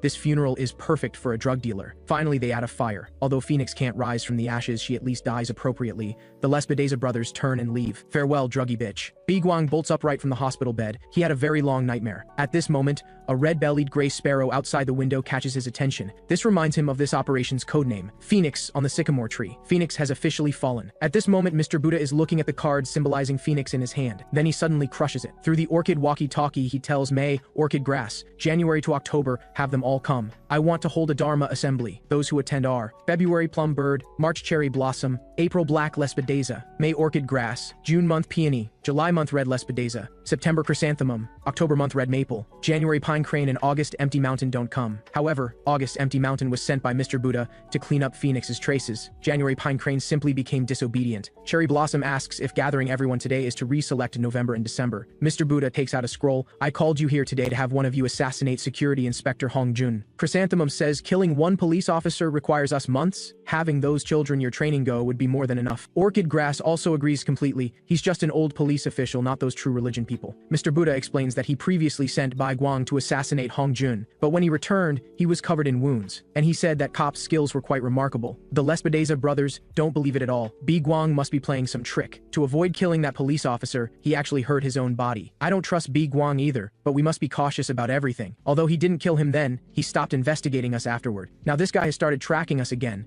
so we must truly understand his abilities and see if he's really that remarkable. So who is willing to kill him? At this moment, Hong Jun suddenly feels a chill. He finds Woo-Gwang and tells him Phoenix is dead. Woo-Gwang appears very calm. She should have been kept alive for interrogation, so how did she die? Hong Jun also says that after this mission, Kim Ah-young, Hwang Hee-jun, and Lee Sung-gyun all submitted their resignations. This operation caused them severe psychological trauma, but I rejected them all. The important matters are all settled. We must first go somewhere together now, to attend the funeral of the SWAT officers who died in this mission. Woo-Gwang suddenly remembers something. He says that before that he also needs to go somewhere. Before losing consciousness, Phoenix quietly told him a few words. This was the coordinates of a location. When Woo-Gwang arrives, he finds nothing. Just then, that gray sparrow appears again. It stands on a rock and keeps chirping, as if reminding Woo-Gwang there's something underneath. At this moment, Orchid Grass asks Mr. Buddha if killing a cop now is appropriate. Because of Phoenix's case, all sectors of society are paying attention to the police. Mr. Buddha says this is even better. People are only interested temporarily anyway. Might as well create some explosive news and make them forget everything together. Orchid Grass doesn't understand why he must be killed. Is this police officer really that dangerous? Mr. Buddha says that previously someone wearing Woo-Gwang's mask came to Hua-Guo Temple. His abilities were quite remarkable. I almost thought he was Woo-Gwang. Initially, I suspected Woo-Gwang avoided our surveillance and trained a police disciple, but he spent most of his time at Hua-Guo Temple during his lifetime and was a closely monitored subject. So I suspect Hong Jun specifically trained a team to sweep Hua-Guo Temple. Orchid Grass also agrees with the second theory, but if Hong Jun's abilities are truly that formidable, even Woo-Gwang was left bloodied, then sending just one month-level assassin might not be enough. Mr. Buddha says it's completely sufficient. At that time, Woo-Gwang was severely injured in that mission,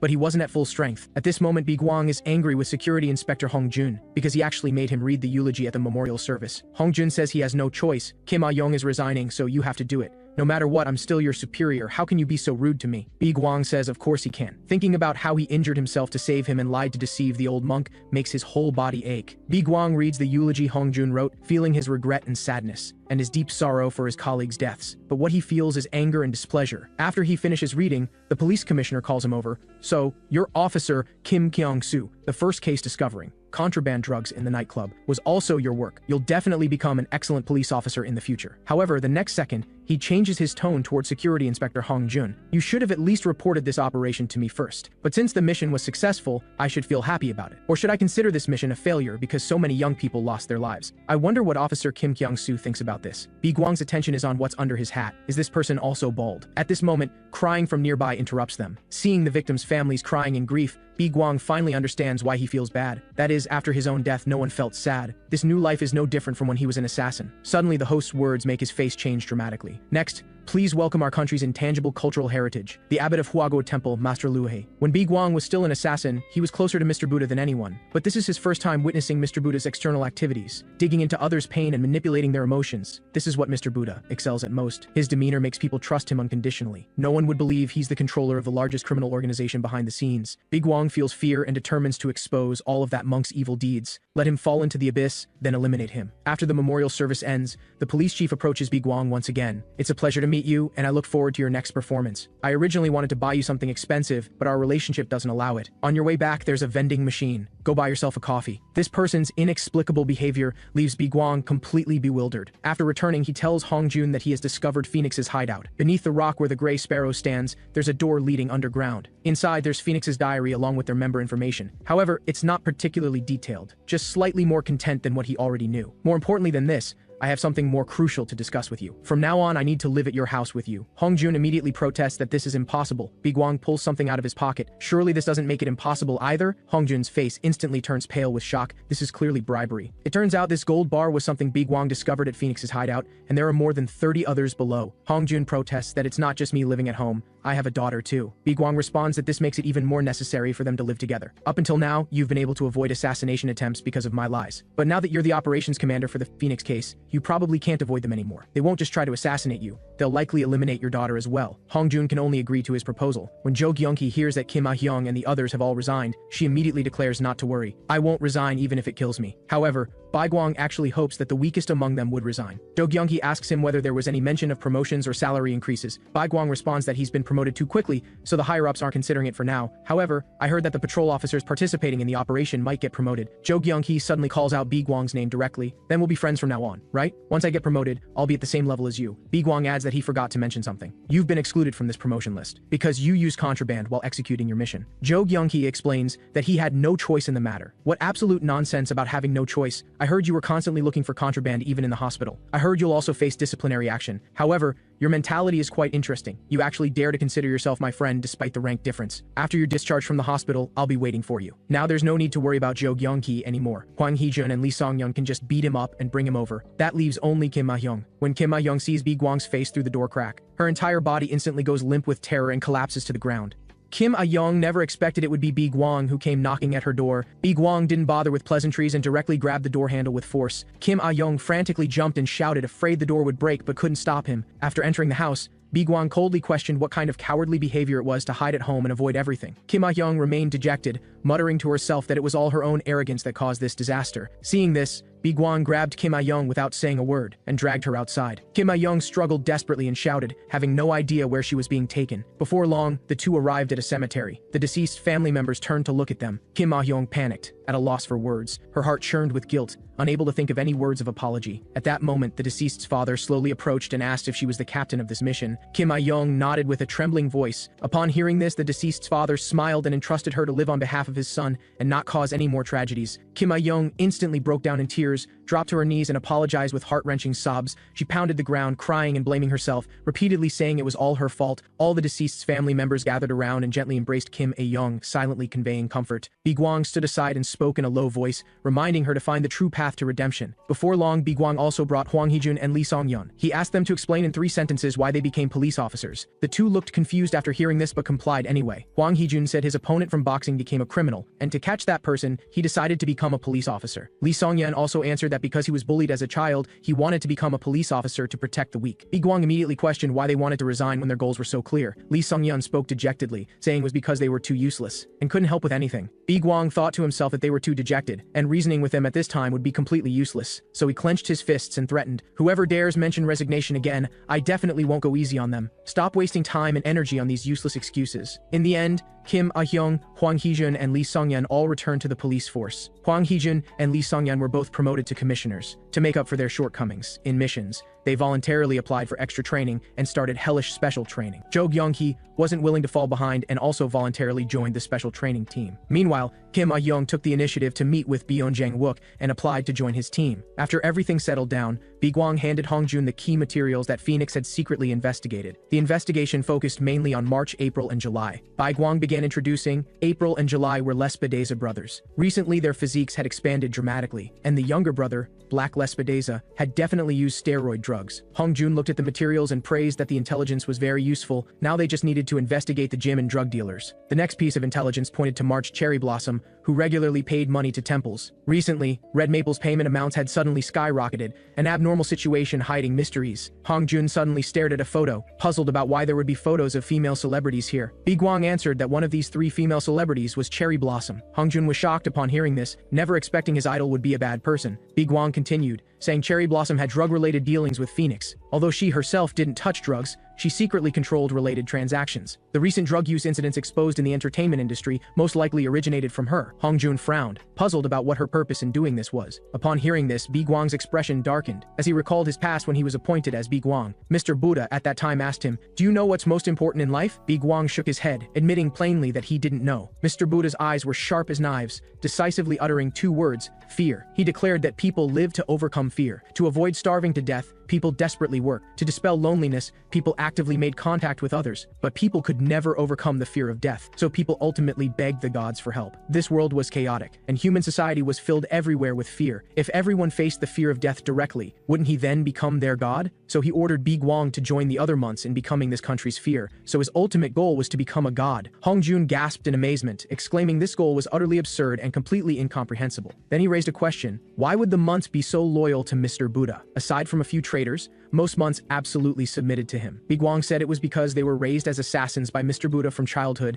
and had tasted the flavor of death's fear. After becoming monks, they received generous rewards. Those rewards were sweet as honey, comparable to blessings bestowed by heavenly gods. Therefore, to the monks, Mr. Buddha was the only deity. Hong Jun cast an approving look, praising him for resisting that fatal temptation. But Woo-Gwang responded, "I merely made a deal with him. The consequences of disloyalty can be seen in me. Look at my current wretched state." His tone suddenly shifted as his sharp gaze swept toward Hong Jun, asking if he knew about the true religion. Hong Jun nodded, saying it was a notorious cult organization. Woo-Gwang said, "That's right. The cult's leader was the first-generation Red Maple. To expand the sect, the original Red Maple viewed the 12 months as mortal enemies and cultivated forces to oppose Woo-Gwang Temple. Unfortunately, they were completely defeated within a few months. Afterward, the first-generation Red Maple fled to Country F with followers. It was there that I found her, and personally killed the first-generation Red Maple." Hong Jun looked puzzled and asked, "Did you also kill the second-generation Red Maple?" Woo-Gwang shook his head, pondering whether the second generation even counted as Red Maple. There were too many suspicious things about the second-generation Red Maple. Every time a mission was executed, a different person came. The strangest thing was that the people who came had completely different genders, ages, and voices, yet their personalities and manner of speaking were exactly the same. In any case, this was all the intelligence Phoenix provided. "Let's start with Cherry Blossom as the next target." Hong Jun thoughtfully agreed. That evening, the two got in the car and drove smoothly toward Hong Jun's residence. Woo-Gwang teased Hong Jun that despite his high rank, his car was shabby and old, saying he should buy him a new one. While driving, Hong Jun explained that this was a birthday gift from his late wife. Woo-Gwang quipped, "Seems like your wife didn't love you enough if you haven't changed cars in over 10 years. Hong Jun admitted his wife was also a police officer. 3 years ago, she encountered a random murder case and sacrificed her life in that incident. The killer was a believer of the true religion. He had found it suspicious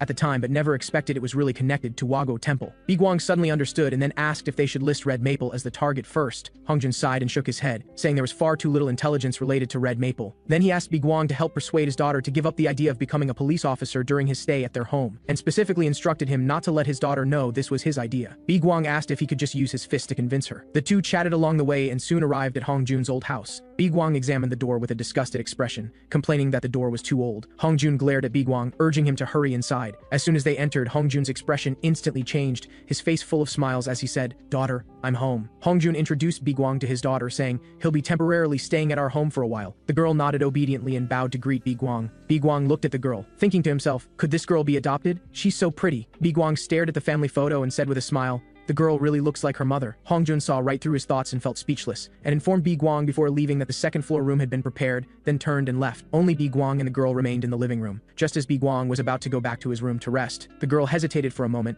then suddenly reached out to grab Woo-Gwang, asking if she could go to his room. Her expression was serious as she said she had something very important to ask him. In the room, the girl stated directly that she wanted to become a police officer and earnestly asked what she needed to do. Woo-Gwang sighed inwardly, recalling his own past of narrowly surviving death to become a police officer. He fell into thought there was too little information about this body, only that his parents were criminals and he grew up in an orphanage. Woo-Gwang quickly collected his thoughts and told the girl not to ask him anything related to being a police officer. The girl looked confused, questioning whether he wouldn't even reveal this small thing. Woo-Gwang admitted it was her father who asked him to convince her to give up. The girl's face fell as she quietly complained, "Dad is really too annoying." Seeing this, Woo-Gwang suggested, "Come to training tomorrow." She secretly planned to let her witness hellish training and back out. The girl instantly became happy and thanked Woo-Gwang. The next day at the training ground, Woo-Gwang pointed at the girl and introduced her to everyone. Jo Gyeong-hee looked at the girl with confusion and asked if she had been kidnapped. The girl hastily waved her hands and introduced herself as Hong Yun, a high school senior who wanted to become a cool police officer like Woo-Gwang and the others. Jo Gyeong-hee raised her eyebrows and smiled lightly, praising Hong Yun for being good at judging people. Then she asked with a smile if Hong Yun wanted her to teach her how to study. Hong Yun confidently responded that she was first in her entire school and didn't need her to teach. Jo Kyung-hee was instantly speechless. So she was an academic genius. Woo-Gwang spoke in a low voice at that moment. That's enough chit-chat, today's training begins. Before he finished speaking, Hwang Hee-jun's iron fist struck directly at Woo-Gwang's face. Woo-Gwang's reaction was lightning fast as he immediately bent down to dodge, then clenched his fist and struck hard at Hwang Hee-jun's chest, and the opponent screamed and fell to the ground. Lee Sung-yeon roared and lunged forward, his foot pushing off the ground. As he used his forehead to ram hard into his stomach, Woo-Gwang grunted and grabbed Lee Sung-yeon's lower back with his hand. Then his arms exploded with brute force and flung him,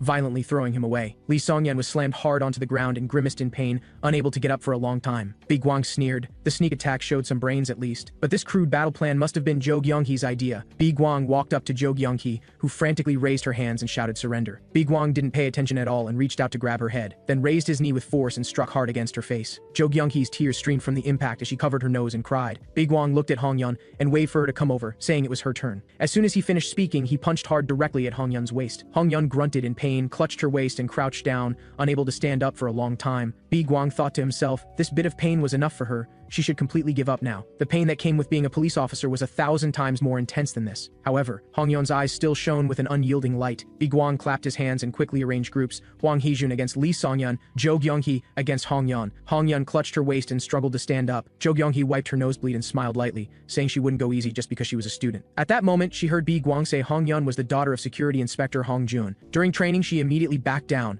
willingly letting Hong-yeon step on her, shouting, "So strong!" After training ended, Woo-Gwang and Hong-yeon walked home together side by side. Woo-Gwang praised her for lasting so long on her first training session, saying her eyes had a tenacious spirit and she would definitely become a good police officer in the future. Upon hearing this, Hong-yeon quietly thanked him, her heart full of joy. As soon as they pushed open the door, they ran into Hong-jun coming toward them. His brows were tightly furrowed as he questioned in a low voice why they came back together. Hong-jun pulled his daughter aside and instructed, "Don't get too close to Woo-Gwang, he's bad." Hong-yeon hesitated for a moment, her fingers twisting her clothes as she didn't dare raise her head. Then with a blushing face, she quietly retorted, "Big brother isn't bad, he's actually quite handsome." Upon hearing this, Hong-jun's eyes widened instantly, his face full of disbelief. Burning with anger, he glared at Woo-Gwang and roared for him to get out. Woo-Gwang looked innocent, saying he hadn't done anything, when he suddenly became alert, sensing someone was secretly watching them. Late at night, outside Hong-jun's house, a group of people holding machetes quietly gathered. Woo-Gwang sneered and said, "So Red Maple sent you here." The group looked at each other, all with blank expressions, not knowing who he was. The four people's eyes instantly turned red as they roared and charged forward like mad dogs. Cold light flashed as they brandished their blades, heading straight for Woo-Gwang's vital points. Woo-Gwang didn't dodge or evade, he hunched his shoulders to build power, then struck out with a fierce elbow. The guy charging in front grunted and collapsed on the ground without moving. Woo-Gwang's offensive didn't stop, he grabbed two people's heads with both hands, and forcefully pressed them together, slamming their heads hard into each other. The two saw stars and passed out directly. The last person was scared out of his wits but still raised his knife and roared as he lunged at Woo-Gwang. Woo-Gwang kicked out sideways,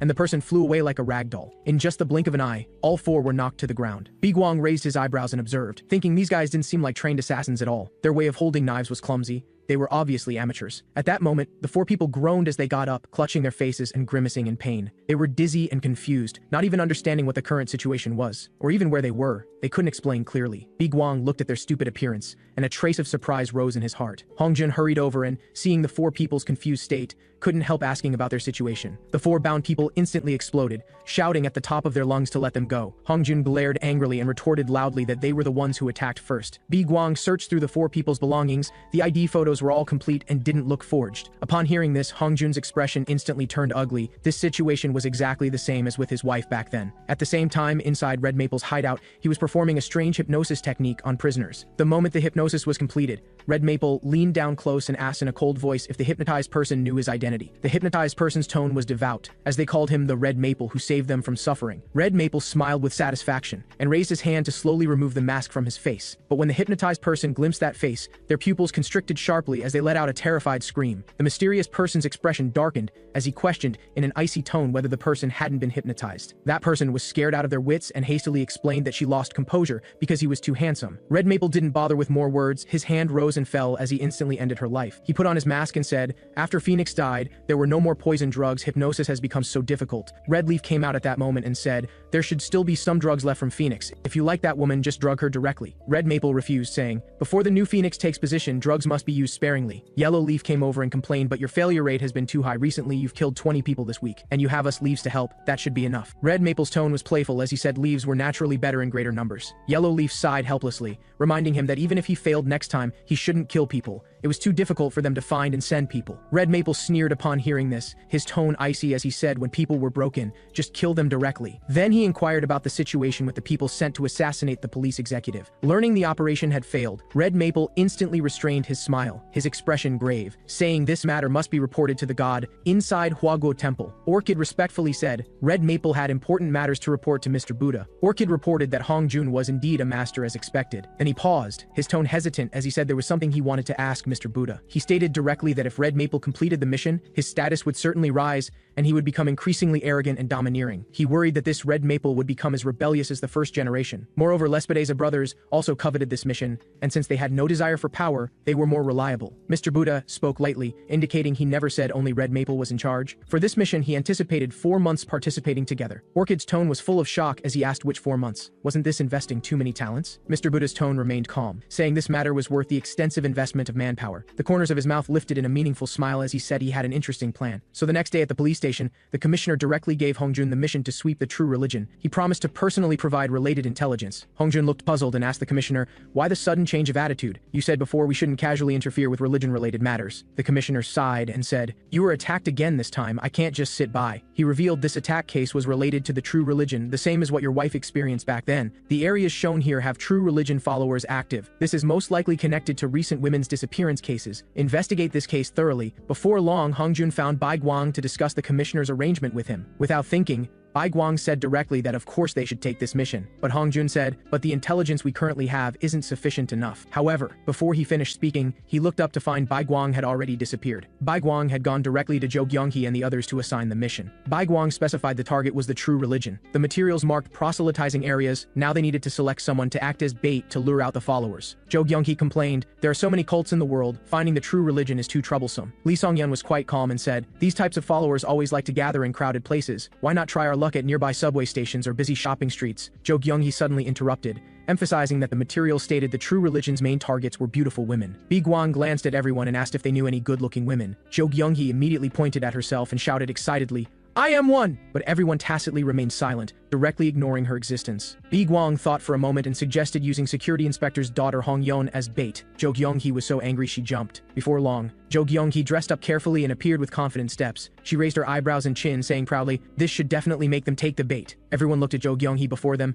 too shocked to speak for a long time. Woo-Gwang gave an objective assessment, saying as long as she kept her mouth shut, she actually looked quite good. He suggested having Woo-Gwang wander around that area alone. Sure enough, as expected, as soon as Woo-Gwang stepped through the station entrance, a man and woman came up enthusiastically to strike up a conversation. With smiles on their faces, they immediately praised Woo-Gwang for being beautiful. Woo-Gwang was inwardly alarmed, thinking Lee Song-yeon had really predicted correctly. Seeing her expression was slightly tense, the two quickly explained they weren't a cult, just ordinary students. They admitted they had noticed her for a while, and then asked if they could chat with her. Woo-Gwang pretended to be shy and agreed, but inwardly thought this matched Lee Song-yeon's prediction exactly. For the first step, they would invite her to a cafe or restaurant, then cry poor and have her treat. At that time, she must agree cheerfully to pay. Only this way would they think she was easily fooled. After chatting with them casually for a while, they would soon suggest taking her home for prayers. As long as she agreed, the bait mission would be half successful. Woo-Gwang agreed according to plan. Following the two through streets and alleys, seeing the path becoming increasingly remote, she instantly became alert. The two pointed at the dilapidated house ahead,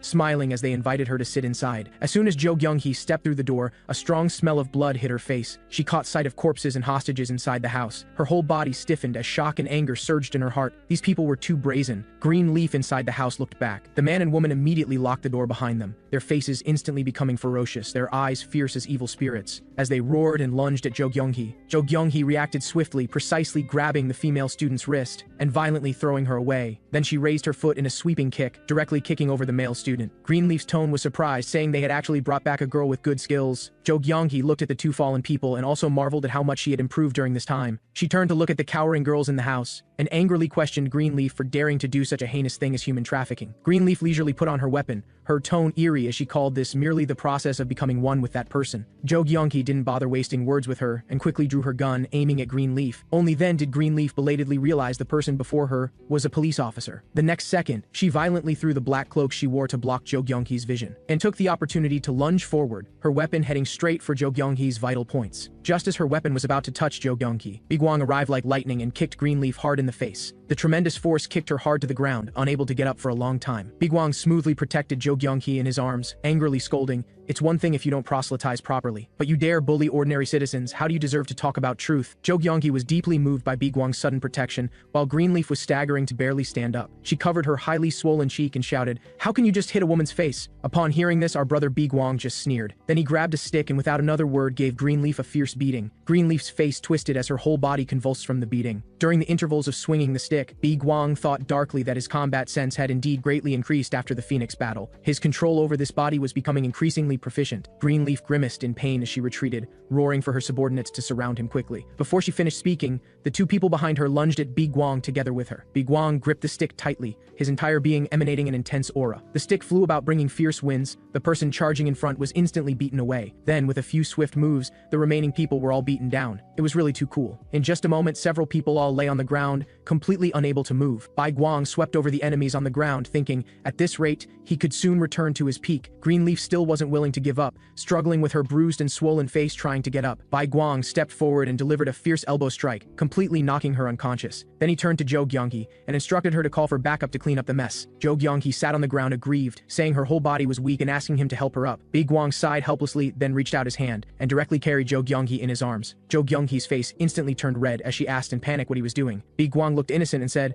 "Weren't you the one who asked me to help you up?" Inside the police station, Hongjun wearily accused Woo-Gwang of acting on his own again. Woo-Gwang said, "Successfully catching people is a good thing. We should take on the true religion mission now, right?" Hongjun calmly responded, "We need to see the interrogation results before deciding." Woo-Gwang said, "Then why don't I handle this interrogation?" Hongjun directly shook his head and refused. The commissioner had already personally ordered that the case had been transferred to higher authorities. The police commissioner he mentioned, Kim Nak-ho, was 54 years old and a recognized legend in the police world. This person broke the 2-year term limit and set an unprecedented record of 3 consecutive terms. During his 5 years in office, he recruited talents from various places and transferred them all into the core of police authority. Kim Nak-ho held absolute authority within the police organization. No one dared say a word against him. Hongjun emphasized seriously that the police agency was full of experts, far more trustworthy than them. Woo-Gwang ruthlessly mocked, "So that's why your special attack team is so lame." Hongjun said somewhat awkwardly, "My team members have great potential. I was just too impatient." Woo-Gwang changed the subject and asked why he was hesitating when this was a mission pushed by the commissioner. Hongjun's expression was grave as he said, "Because that person is really too formidable." But how could such a formidable person not know Hwago Temple's true face? Kim Nak-ho had even interrupted related investigations before. Hongjun asked Woo-Gwang, "Don't you find these things contradictory?" That evening, the two returned to Hongjun's home. Hongyun smiled and welcomed them home. Hongjun's face immediately lit up with smiles as he gently greeted his precious daughter. After speaking, he walked straight into the room, leaving Woo-Gwang alone with Hongyun. Woo-Gwang asked why she kept staring at him with a smile. Hongyun's cheeks reddened slightly as she said softly, "I'm especially happy that Big Brother is staying at our house. Before Big Brother came, I often heard Dad mention your matters. Since Mom passed away, Dad couldn't get interested in anything. It wasn't until Dad started frequently mentioning Big Brother that his state gradually changed. At that time, Dad told me that Mom left him a final message before she died. The message instructed him to definitely solve the case he and Mom were investigating together. Now Dad finally has the opportunity to complete this unfulfilled wish. Although I don't know the content of the mission, I'm still happy that Dad has pulled himself together again." Upon hearing this, Woo-Gwang's eyes suddenly became determined. He looked at Hongyun and solemnly promised this mission would definitely succeed. Hongyun smiled with curved eyes,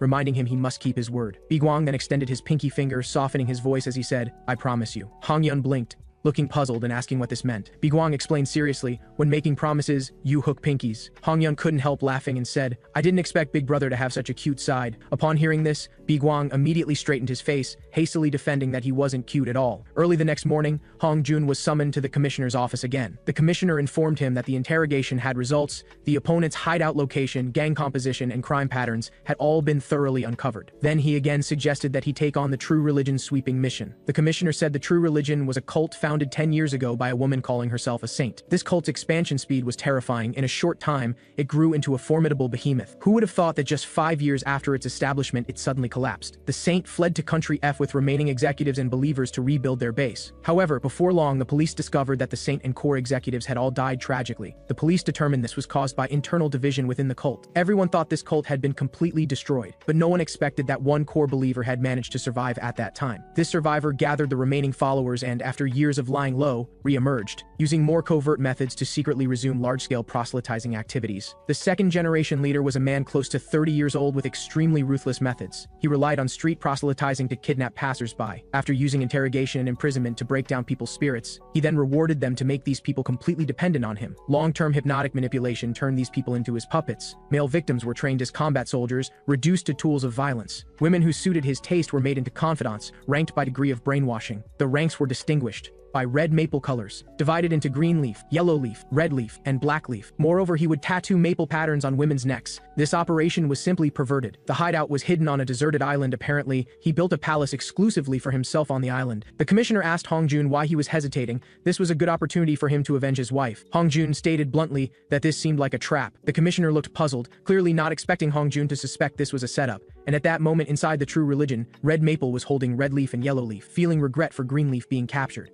Red Maple spoke with a sinister tone and cold eyes, saying the enemy would arrive soon. He then turned to look at Black Lespedeza and Empty Mountain. He asked if they weren't tempted at all. Black Lespedeza scoffed disdainfully, saying only lifting weights could excite him. He raised an eyebrow and questioned Red Maple. Why would he accept a mission that clearly used his organization as bait? Red Maple chuckled softly at this, saying the Mr. Buddha promised special rewards if the mission succeeded. Empty Mountain asked dismissively, "So you took this mission just for that little reward?" Red Maple retorted matter-of-factly, "What's wrong with that?" Then he changed the subject, remarking how surprising it was that the two agreed to cooperate. He had thought Black Lespedeza would only partner with his brother Red Gardenia for missions, and Empty Mountain would only stay by Miss Cherry Blossom's side every step of the way. Black Lespedeza calmly said Red Maple's failure would affect his business, so he had to keep an eye on things. Besides, he could settle that unfinished duel. Empty Mountain stated he came under the Mr. Buddha's orders, with no other reason. After hearing them both, Red Maple began to feel somewhat expectant. He looked forward to the moment when this small island would be stained red with blood. Meanwhile, in the commissioner's office, Hong Jun stated firmly that this was definitely a trap. He analyzed how the previous drug dealer investigation took ages, yet this one moved suspiciously fast. Those criminals were likely deliberately lying to mislead the police's judgment. The commissioner's expression darkened suddenly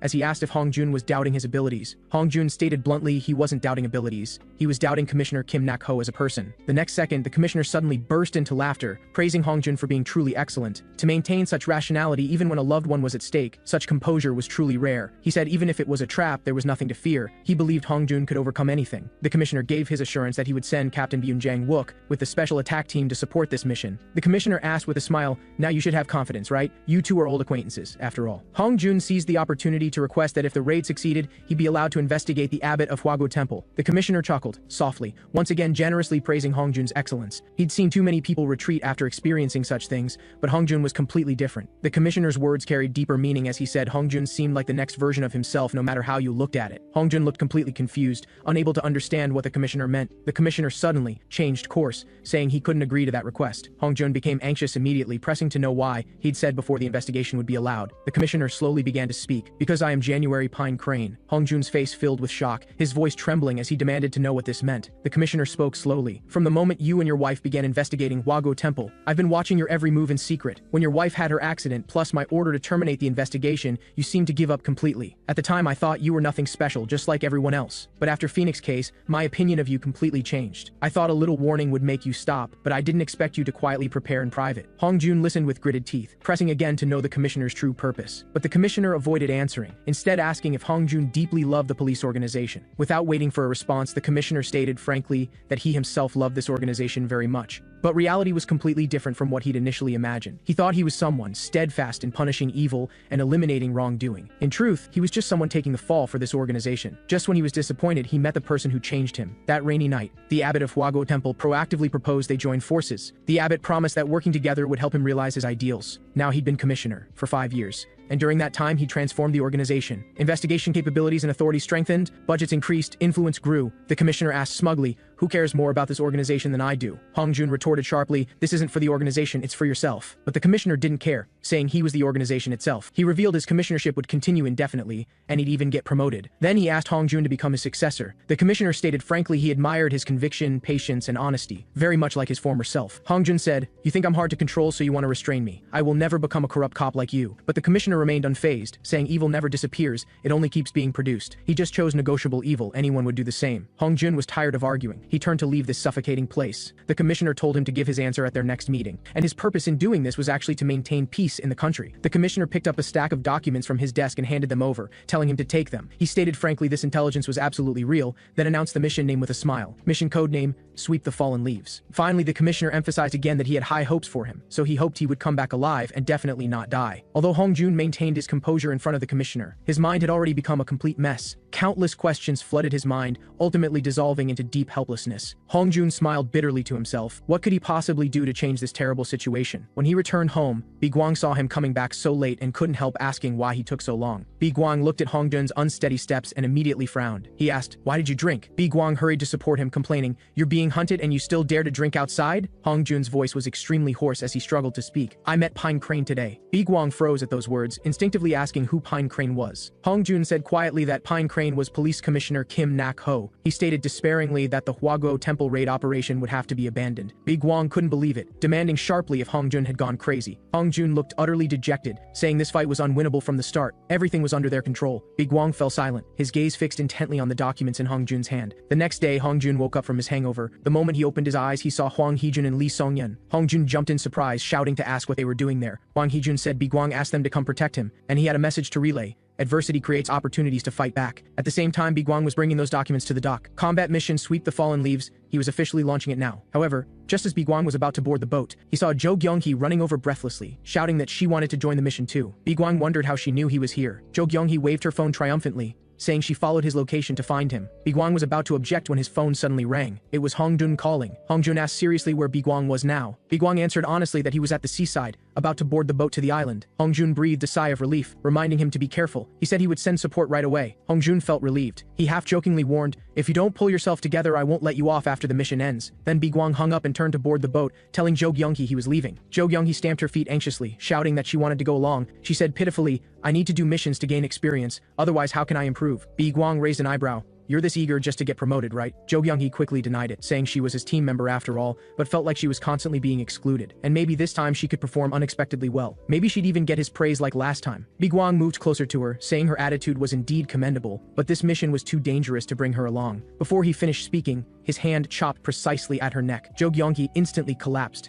and Woo-Gwang turned around again, nimbly jumping onto the boat. On the other side in the commissioner's office, a subordinate came to report that Hong Jun had requested Byun Jong-wook's support. The commissioner sat in his office chair and said flatly to send someone immediately. After the subordinate left on his orders, the commissioner's lips curled into a cold smile as he muttered to himself, "Very good," taking the bait obediently. Then he took out a communicator and informed Orchid that the target had taken the bait, expected to arrive in 3 to 4 hours. Orchid's voice came through, responding that she understood and would relay this to Red Maple immediately. The commissioner put down the communicator and let out a long breath. It was finally beginning. This confrontation between forces led by Red Maple, Blacklist Badeza, and Empty Mountain versus Hong Jun and Captain Byun Jong-wook's special attack team was simply too interesting. When he proposed this mission to the Mr. Buddha, he didn't care at all who won or lost. If Red Maple won, he could gain the Mr. Buddha's trust. If Hong Jun won, his own position as commissioner would become even more secure. For this mission, he only hoped both sides would have an intense bloody battle. Those month members were his future liability. He had to weaken them, and Byun Jang-wook didn't support him, having long become a thorn in his side. The commissioner tapped on the desk saying,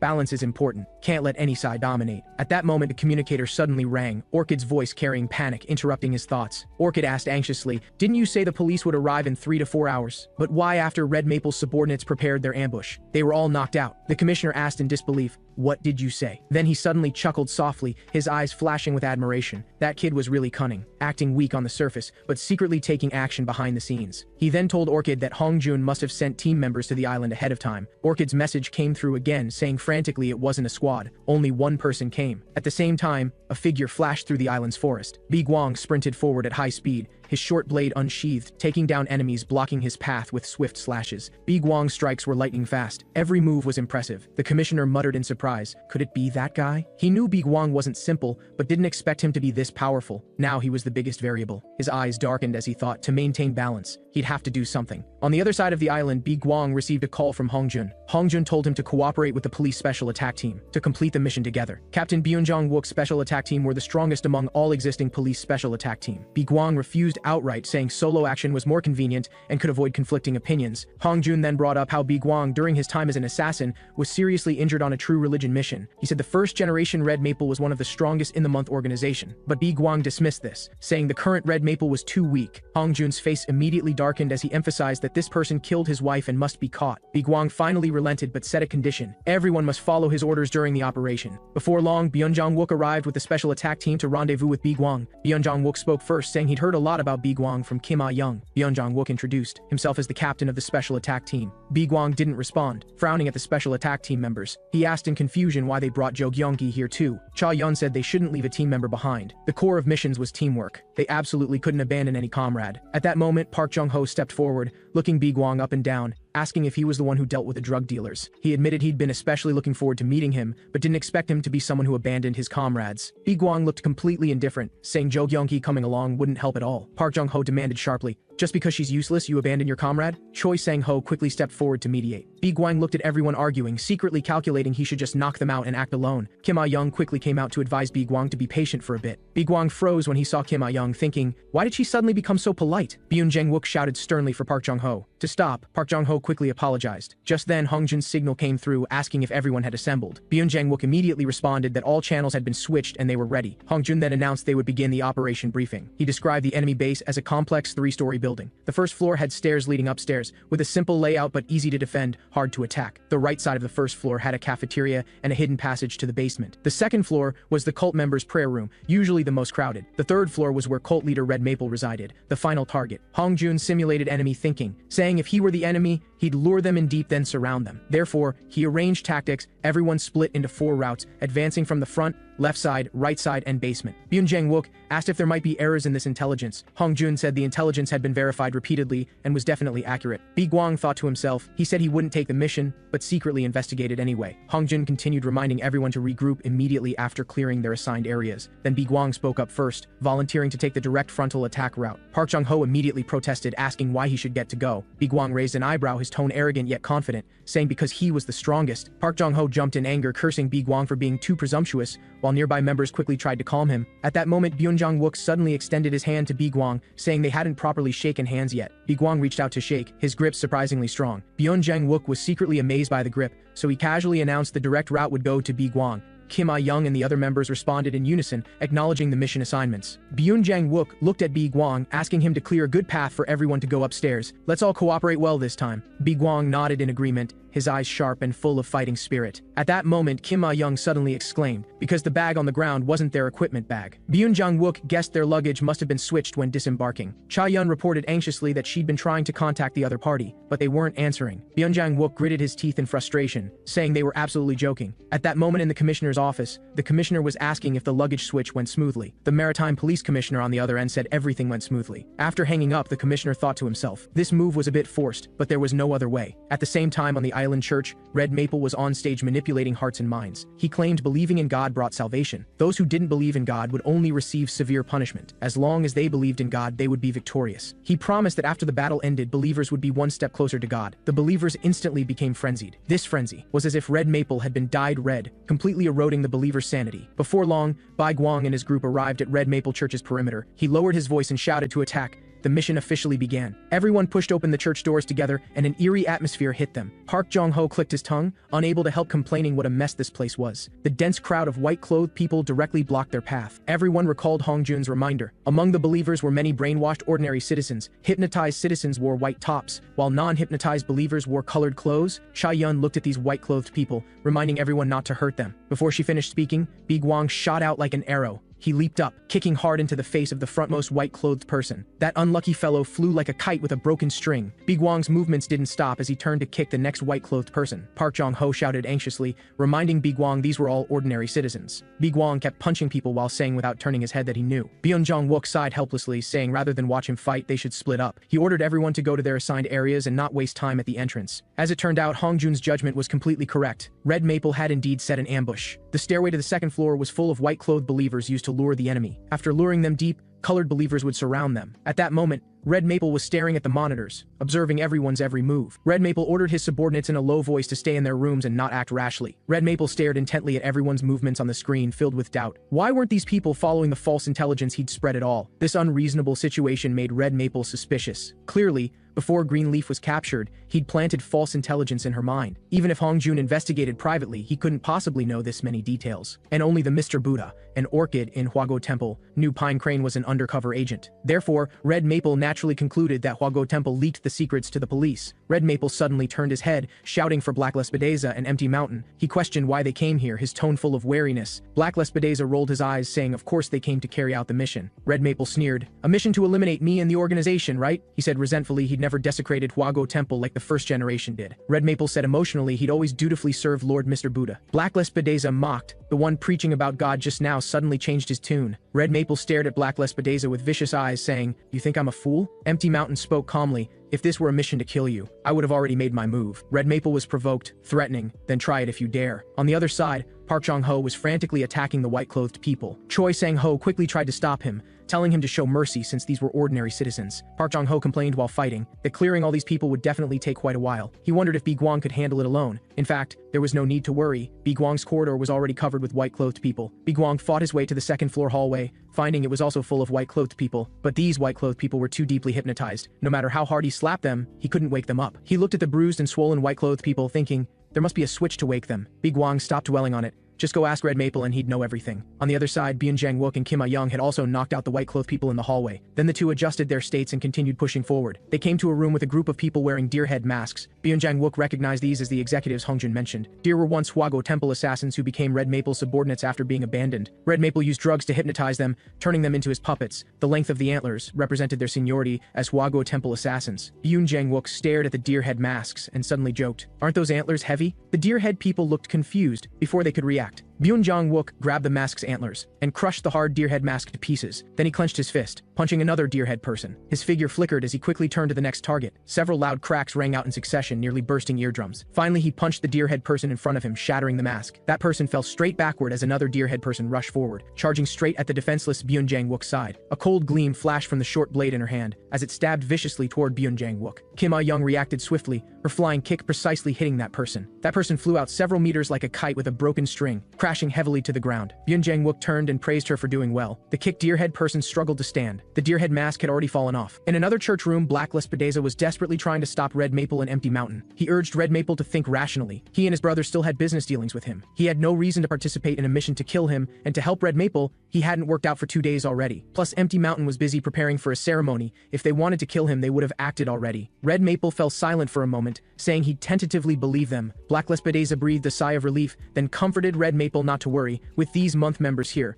plus those loyal Red Maple women, they could handle the crisis. At that moment, Black Lespedeza asked if among the deer herd was the first-generation Cherry Blossom who'd been soaked in medicine for years due to injury, and ultimately completely brainwashed. Here, Kim Ah-young was shocked by this scene. She clearly kicked her. Just as she spoke, the first-generation Cherry Blossom charged at them with a knife. Her movements were ghost-like and agile, instantly circling behind Byun Jang-wook, one hand gripping his throat tightly. The other hand gripped the short blade in reverse, aimed at him, the blade's cold light gleaming, about to stab down. Byun Jang-wook reacted lightning fast, raising his hand to grip the cold blade tightly. He exerted force violently, hurling the first-generation Cherry Blossom away. The first-generation Cherry Blossom forcibly stabilized her center in midair, sliding several steps after landing before stopping. Without pause, she quickly adjusted her stance, killing intent radiating from her, preparing to strike again. Byun Jang-wook was secretly shocked. This woman's movements were unbelievably flexible. He recalled the earlier exchange. She'd used a backflip to cleverly deflect the attack's impact. Though the first-generation Cherry Blossom's eyes were empty and lifeless, her movements were light and graceful. She launched another fierce attack, charging straight at Byun Jang-wook. Byun Jang-wook roared, swinging his fist hard at her face, but his fist was dodged with an incredible posture. Only then did Byun Jang-wook realize his attacks were completely ineffective against her. She could always avoid them like a petal. At that moment, the first-generation Cherry Blossom's knife stabbed repeatedly, her offense extremely fast. Byun Jang-wook could only dodge awkwardly. Continuing like this, defeat was inevitable. incredible. He couldn't help but sigh inwardly at this woman's formidable strength, far exceeding his expectations. Since frontal attacks were ineffective against her, he'd changed tactics. So he stopped dodging, his eyes hardening as he swung a heavy punch straight into the attack. The first-generation cherry blossom seized the opening, her short blade precisely piercing Byung-Jang-wook's palm. Byung-Jang-wook endured the severe pain, ignoring the blood flowing from his palm, and grabbed her face. He exerted force violently, slamming the first-generation cherry blossom's head hard into the floor. Then he raised his fist, pummeling the fallen first-generation cherry blossom with punch after punch. In just moments,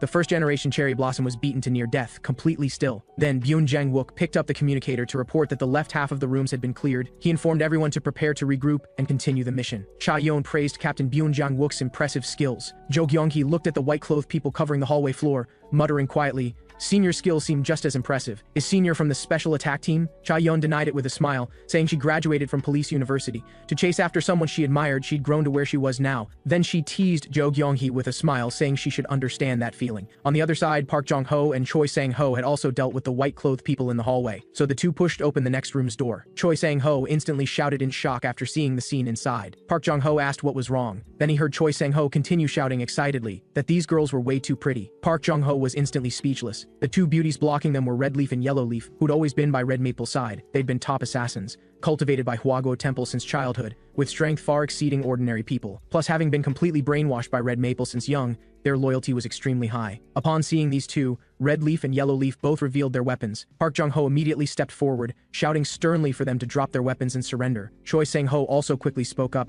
saying he didn't want to get rough with beauties. Peaceful resolution would be best. But the next second, Red Leaf's long whip came with a wind-breaking sound. The speed was astonishing. Park Jong-ho and Choi Sang-ho barely dodged. Yellow Leaf sneered mockingly, saying they weren't just men who talk nonsense after all. With that, she wielded her gear weapon, carrying fierce killing intent as she slashed hard at Park Jong-ho. Park Jong-ho felt a chill, hurriedly dodging sideways, barely avoiding this lethal strike. Seeing this, he shouted urgently at Park Sang-ho, "Run! We have no equipment, we can't win." Seeing Choi Sang-ho frozen, he urgently urged him to flee, "Don't hesitate." But Choi Sang-ho looked stubborn, saying he absolutely wouldn't dodge in front of women. Before finishing, he swung his fist at Red Leaf. Red Leaf raised an eyebrow. "You say I'm pretty, yet you attack me." Choi Sang-ho swung his fist earnestly, saying, "Physical dialogue helps men and women get familiar faster." With that, he kept punching Red Leaf. Red Leaf looked confused. "Dialogue? You seem to have some misunderstanding." Then she grabbed Choi Sang-ho's fist with one hand, twisting her wrist lightly. Choi Sang-ho immediately felt joint pain. Before being given to Red Maple, Red Leaf and Yellow Leaf were strong candidates for Cherry Blossom. They'd competed intensely with the current Cherry Blossom. Their strengths were nearly equal. Red Leaf twisted his hand and said coldly, "Only those of equal status are qualified for dialogue. Right now, I'm just one-sidedly teaching you a lesson." With that, she swung her whip hard.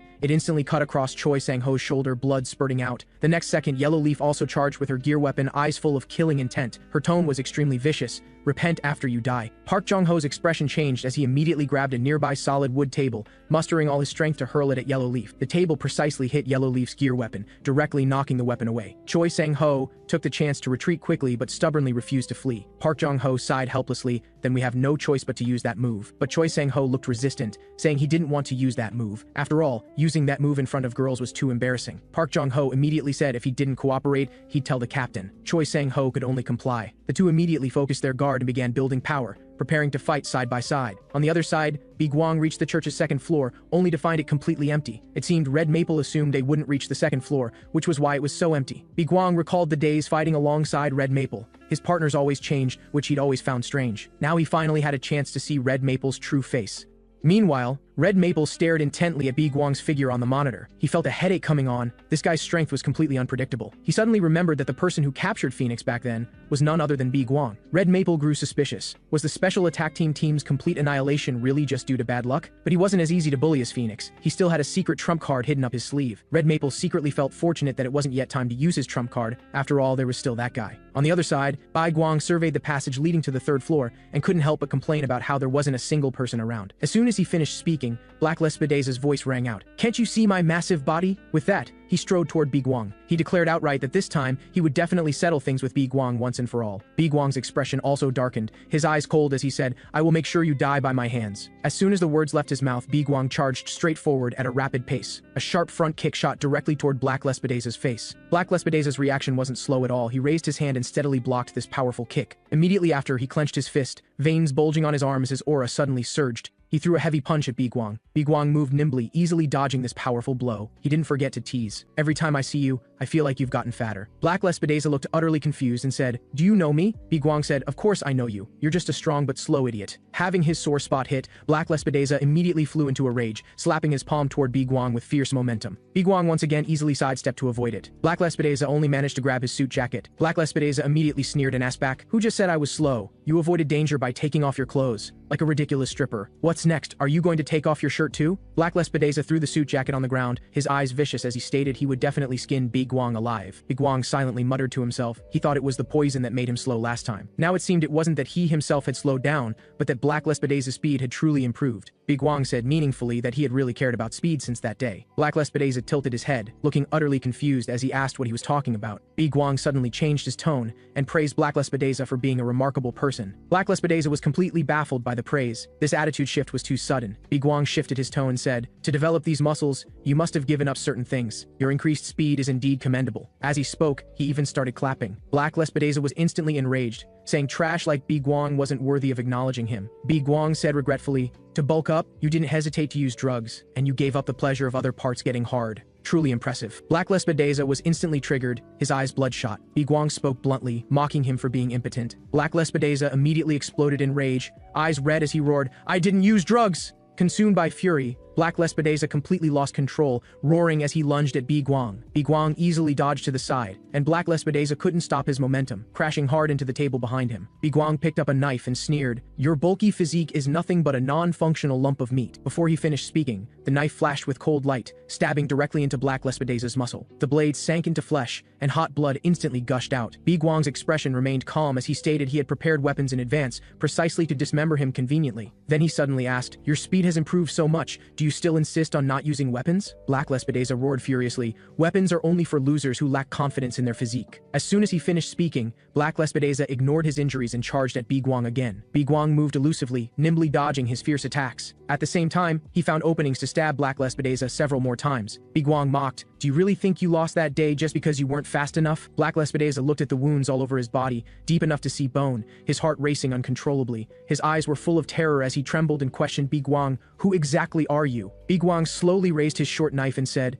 you'll know soon enough. At this moment, Red Maple stood in front of the monitor, staring intently at their every move. He suddenly tore off his mask, touching the cheek that Woo-Gwang had once destroyed. He roared hysterically, Woo-Gwang! On the other side, Black Lespedeza's mind thundered as sealed memories suddenly flooded back. In his memory, the assassin Woo-Gwang had coldly ordered him not to lay a hand on Phoenix. Back then, young and arrogant, he had no regard for such a lightweight threat, so he clenched his fist and without a word swung at Woo-Gwang, wanting to teach this guy a lesson. But Woo-Gwang reacted faster, raising his hand and using a fan handle to brutally beat back Black Lespedeza. Woo-Gwang repeated his earlier words, forcing Black Lespedeza to give an answer. Black Lespedeza angrily cursed Woo-Gwang as a bastard, but was beaten without any ability to fight back. On that torrentially rainy day, Black Lespedeza was beaten beyond recognition by Woo-Gwang. As his consciousness faded, Black Lespedeza felt deep powerlessness for the first time. He finally understood that some things couldn't be achieved through effort alone. Just when Black Lespedeza thought he was going to die, Red Lespedeza rushed out. When he woke up again, he was grateful to have barely survived. Red Lespedeza told him that he had made a deal with Woo-Gwang to save his life. The condition of the deal was that the two of them could never lay hands on Phoenix again. Learning the truth, Black Lespedeza furiously pounded the floor, yet was completely helpless. From then on, Black Lespedeza began frantically injecting steroid drugs. The drugs made his physique increasingly massive, but his disgust for women also grew deeper and deeper. Several years passed, and Black Lespedeza had built up enough strength to seek revenge on Woo-Gwang. But he received news that Woo-Gwang had died, and now, Black Lespedeza looked at the police officer Woo-Gwang before him, his mind full of doubts. Why did this police officer have Woo-Gwang's shadow on him? What terrified him even more was that his body was trembling uncontrollably. Black Lespedeza gritted his teeth, forcibly suppressing his fear, and let out a roar. Black Lespedeza's eyes turned bloodshot as he mustered all his strength and lunged madly at Woo-Gwang. Seeing this,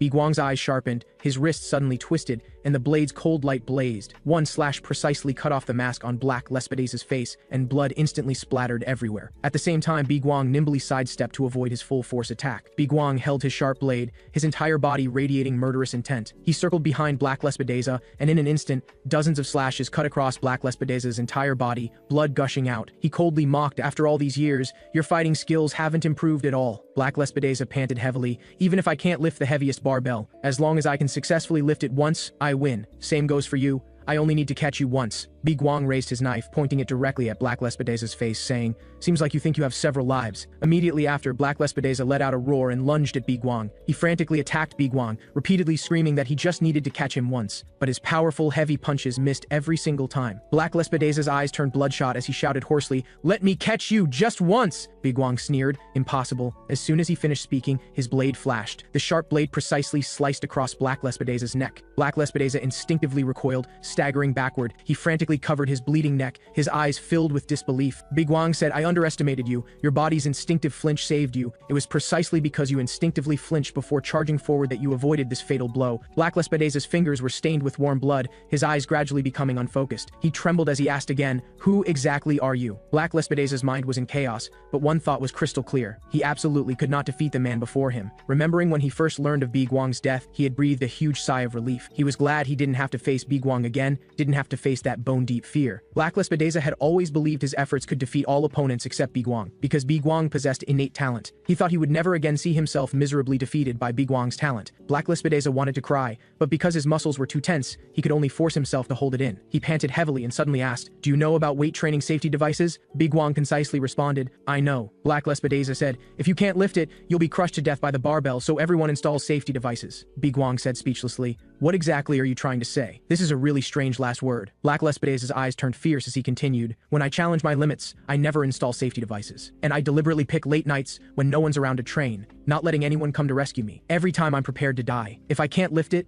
then I die." Woo-Gwang said, "Are you saying all this just to prove you're an idiot?" Black Lespedeza said, "My current situation is exactly like that. I'm already prepared to die." Hearing this, Woo-Gwang's eyes turned cold as he raised his knife and said in a deep voice, "Then come at me." Immediately after, Black Lespedeza let out a roar, using up every last bit of strength in his body. Like a madman, he suddenly charged at Woo-Gwang, then directly sidestepped around him and ran away without looking back. Seeing this, Woo-Gwang was somewhat surprised. He hadn't expected him to choose to flee. Woo-Gwang quickly pursued, then threw a fierce punch. Woo-Gwang said coldly, "You cannot leave here alive." The intense pain left Black Lespedeza unable to make a sound, only able to tremble in agony. Woo-Gwang's eyes were ice cold as he said, "Go to hell." Black Lespedeza screamed in terror. He grabbed a table nearby and used all his remaining strength to hurl the table at Woo-Gwang. Woo-Gwang easily sidestepped to dodge, saying, "Why do you keep throwing things at me? Do you want to survive that badly?" Black Lespedeza desperately clutched another object, roaring, "Yes, I want to survive." Woo-Gwang looked at his pathetic state and said, "How pitiful." These three words struck Black Lespedeza like a hammer, making him freeze instantly. He remembered his once scrawny self. Back then, he had countless times thought about dying. He had resented why he was born weak, so different from others. He once thought his desperate struggle to survive looked truly pitiful. But his brother told him that fighting hard to survive wasn't pitiful at all. Today he repeated to Woo-Gwang what his brother had taught him. These words stirred Woo-Gwang's heart slightly. He instantly recalled his own childhood, those difficult times struggling to survive. Woo-Gwang was silent for a moment before slowly speaking, "Fine, you're not pitiful, but the fact that you're destined to die today won't change in the slightest." Black Lespedeza knew full well he was no match and turned to flee madly toward the window. He used every last bit of strength to crash through that second-floor window. Without hesitation, he leaped from the second floor down below. Woo-Gwang didn't stop, quickly walking to the window. His gaze turned cold as he looked down. He saw Black Lespedeza lying pathetically on the ground, covered in wounds yet still struggling to crawl forward. Woo-Gwang frowned and said, "What meaning is there in surviving with such a broken body?" From below came Black Lespedeza's hoarse shout, "The act of living itself has meaning. As long as I'm still alive, I can always start over, try again with effort." Black Lespedeza dragged his broken body, desperately roaring over and over, "I want to survive." Woo-Gwang watched him struggle to crawl forward. His eyes grew colder as he secretly made up his mind. He absolutely couldn't let Black Lespedeza return alive. The next second, Woo-Gwang gripped his short knife and aimed at Black Lespedeza below. The short knife cut through the air with a whistle, flying straight toward Black Lespedeza's head. At this critical moment, Black Lespedeza directly used his arm to forcibly block the flying short knife. Seeing this, Woo-Gwang was somewhat speechless. He could even block that? This was too absurd. Black Lespedeza ignored the severe pain in his arm and continued to crawl forward with difficulty. Woo-Gwang thought to himself that with this guy's will to survive, he would definitely make it. He immediately decided that even if it delayed him, he would go downstairs and finish this personally. Just then, a sharp blade suddenly shot through the air, aiming straight for Woo-Gwang's face. Woo-Gwang instinctively bent down to dodge, barely avoiding the fatal attack. Though he avoided his vitals, his cheek was still deeply cut by the blade. Woo-Gwang quickly retreated to create distance. Raising his hand to wipe away the blood on his face, he looked carefully. He confirmed the newcomer was none other than Empty Mountain from Hwago Temple. At this time on the other side, Park Jung-ho and his companion were holding up two door panels, desperately blocking the attacks from Yellow Leaf and Red Leaf. Yellow Leaf mocked them, saying constant defense was useless, they'd be defeated sooner or later. Red Leaf swung her whip and said, "Door panels won't be supplied infinitely." As soon as she finished speaking, Red Leaf lashed her long whip fiercely at the door panel. She threatened to smash both the people and the door panels together. Park Jung-ho shouted, "It's fine, as long as we hold out until the captain arrives, we'll be saved." At this moment, Byun-Jang-wook's voice came through the communicator saying he was heading toward their room. Park Jong-ho and Choi Sang-ho heard the message and were instantly overjoyed. However, Byun-Jang-wook changed his tone and said he heard a man scream outside. He needed to check the situation outside first. After the communication ended, Park Jong-ho and Choi Sang-ho's smiles instantly froze. The two looked at each other, the hope in their eyes instantly replaced by despair. They turned to look at the bloodthirsty red leaf and yellow leaf, their hearts panicking terribly. Byun-Jang-wook and Kim Ah-hyung rushed outside and immediately spotted bloodstains on the ground. Byun-Jang-wook speculated that it seemed someone had jumped from the second-floor window and crawled away. Kim Ah-hyung became worried about Woo-Gwang on the second floor and hurriedly called him through the communicator. However, Woo-Gwang's communicator had already broken during his fight with Empty Mountain. Seeing no response from Woo-Gwang, Kim Ah-hyung quickly asked if they should go check the second floor. On the other side, poor Park Jong-ho and Choi Sang-ho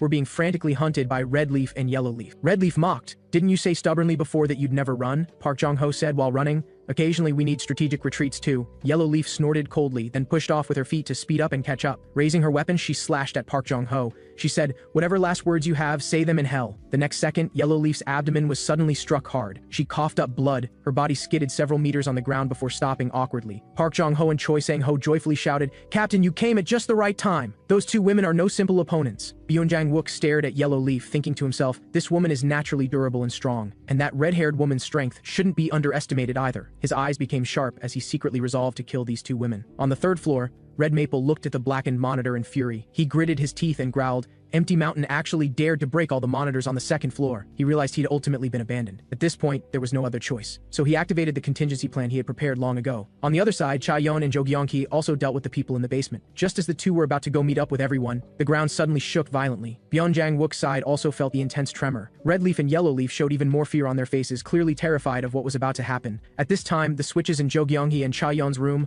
automatically opened. 4 fierce-looking people walked out. The leader was none other than Red Maple's trump card, Black Leaf. Chaeyeon stared intently at the leading Black Leaf, thinking to herself that this woman felt very dangerous. The next second, Black Leaf charged straight at Chaeyeon. Chaeyeon reacted quickly, immediately clenching her fist and meeting the attack head-on. Black Leaf easily caught her fist and said, "If it weren't for you all, Lord Red Maple wouldn't have called me out." Chaeyeon desperately tried to pull back her fist, break free from the grip, and prepare to punch again. But Black Leaf gave her no chance, raising her foot and kicking Chaeyeon hard in the face. Chaeyeon instantly spat out blood and was brutally knocked to the ground. Black Leaf turned to look at someone behind her and said, "Mr. Matthew, I need to rush to my date with Lord Red Maple. These women are yours." Matthew answered, "Okay." Immediately after, he stepped closer to the fallen Chaeyeon, and Jo Gyeong-ki immediately blocked in front of Chaeyeon. Chaeyeon endured the severe pain and got up, charging straight at Matthew. She pushed off with both legs and leaped into the air, locking onto Matthew's neck tightly. Chaeyeon used all her strength and twisted hard, directly breaking Matthew's neck. She said dominantly, "You are not the only woman who wants to go on a date." However, Black Leaf still couldn't be bothered to tangle with her and turned to sprint toward the stairs. Seeing this, Chaeyeon immediately chased after her,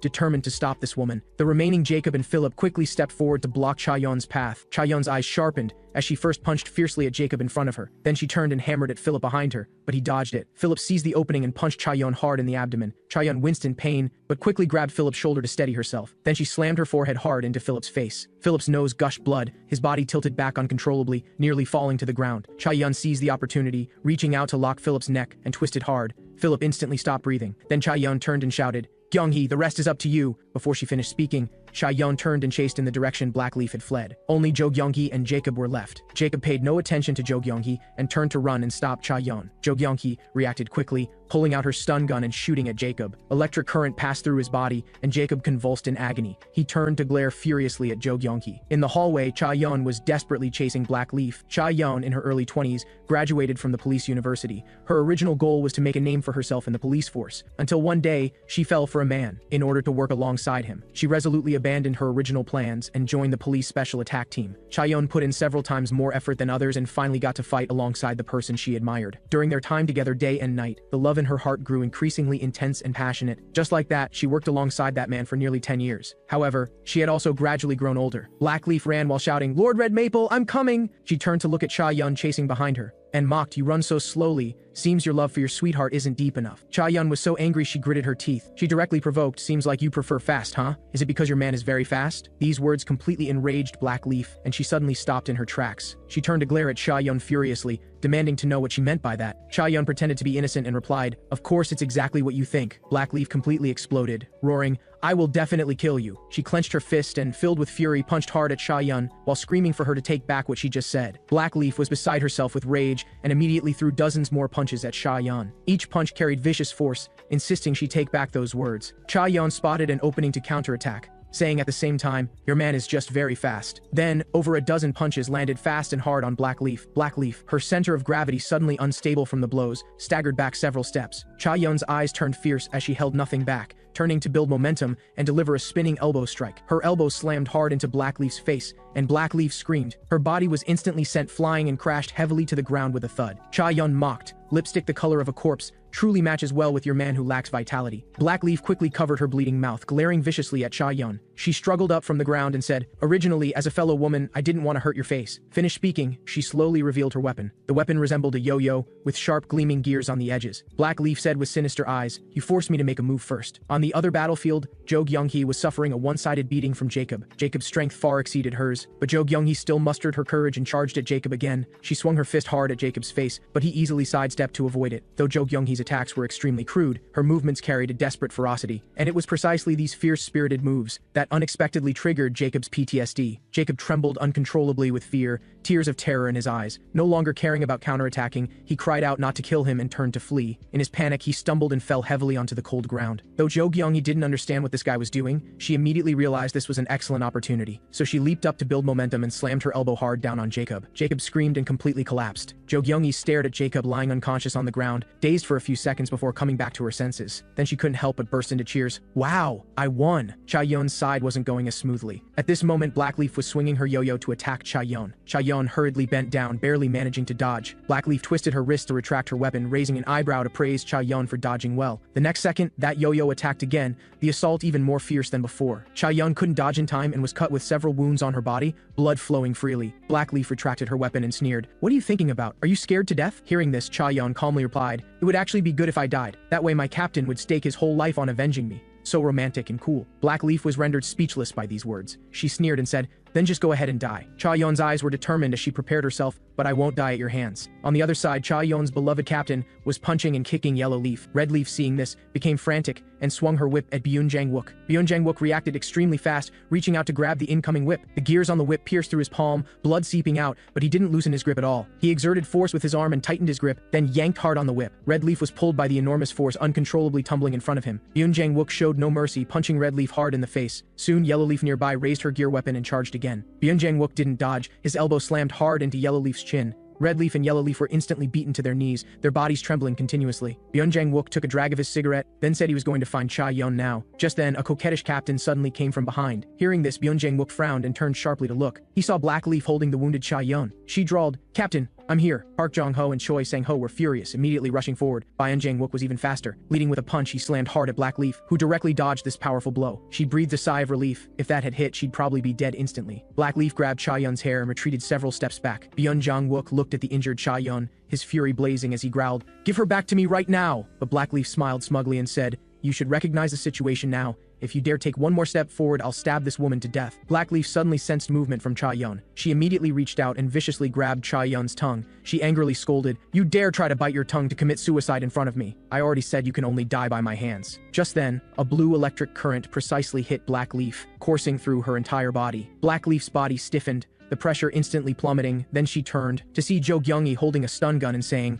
"Got you." Black Leaf, veins bulging from pain, turned to glare at Jo Kyung-hee and asked, "Who are you?" Taking advantage of Black Leaf's distraction, Park Jong-ho immediately charged forward with his fist. Choi Sang-ho wasn't about to be outdone either. Kicking hard at Black Leaf, their combined attack sent Black Leaf flying several meters away. The two finally rescued the injured Cha-yeon. Byun-Jang-wook immediately instructed Park Jong-ho and Choi Sang-ho to take Cha-yeon outside for treatment. Then he looked at Jo Kyung-hee, telling her to go upstairs and rendezvous with Woo-Gwang. Byun-Jang-wook's eyes became bloodthirsty as he continued, "I'll deal with her right away, and then meet up with you all." Black Leaf struggled up from the ground. She said, "It's because of you that Lord Red Maple called me out, isn't it?" So the next second, Black Leaf's yo-yo shot straight at Byun-Jang-wook's face. Black Leaf sneered, "Your fighting style that disregards your body is your fatal flaw. That's how you lost that eye, isn't it?" Byun-Jang-wook said in a deep voice. "Because I don't have equipment on me. So today I'm prepared to lose an arm in exchange for your life." Black Leaf said, "I didn't expect that short-haired woman would like a crazy man like you." She swung her yo-yo to build momentum and said, "But you probably won't live much longer." Byun-Jang-wook suddenly said, "Your boss didn't call you out because of me. There's a guy as strong as me who's already gone upstairs." Before he finished speaking,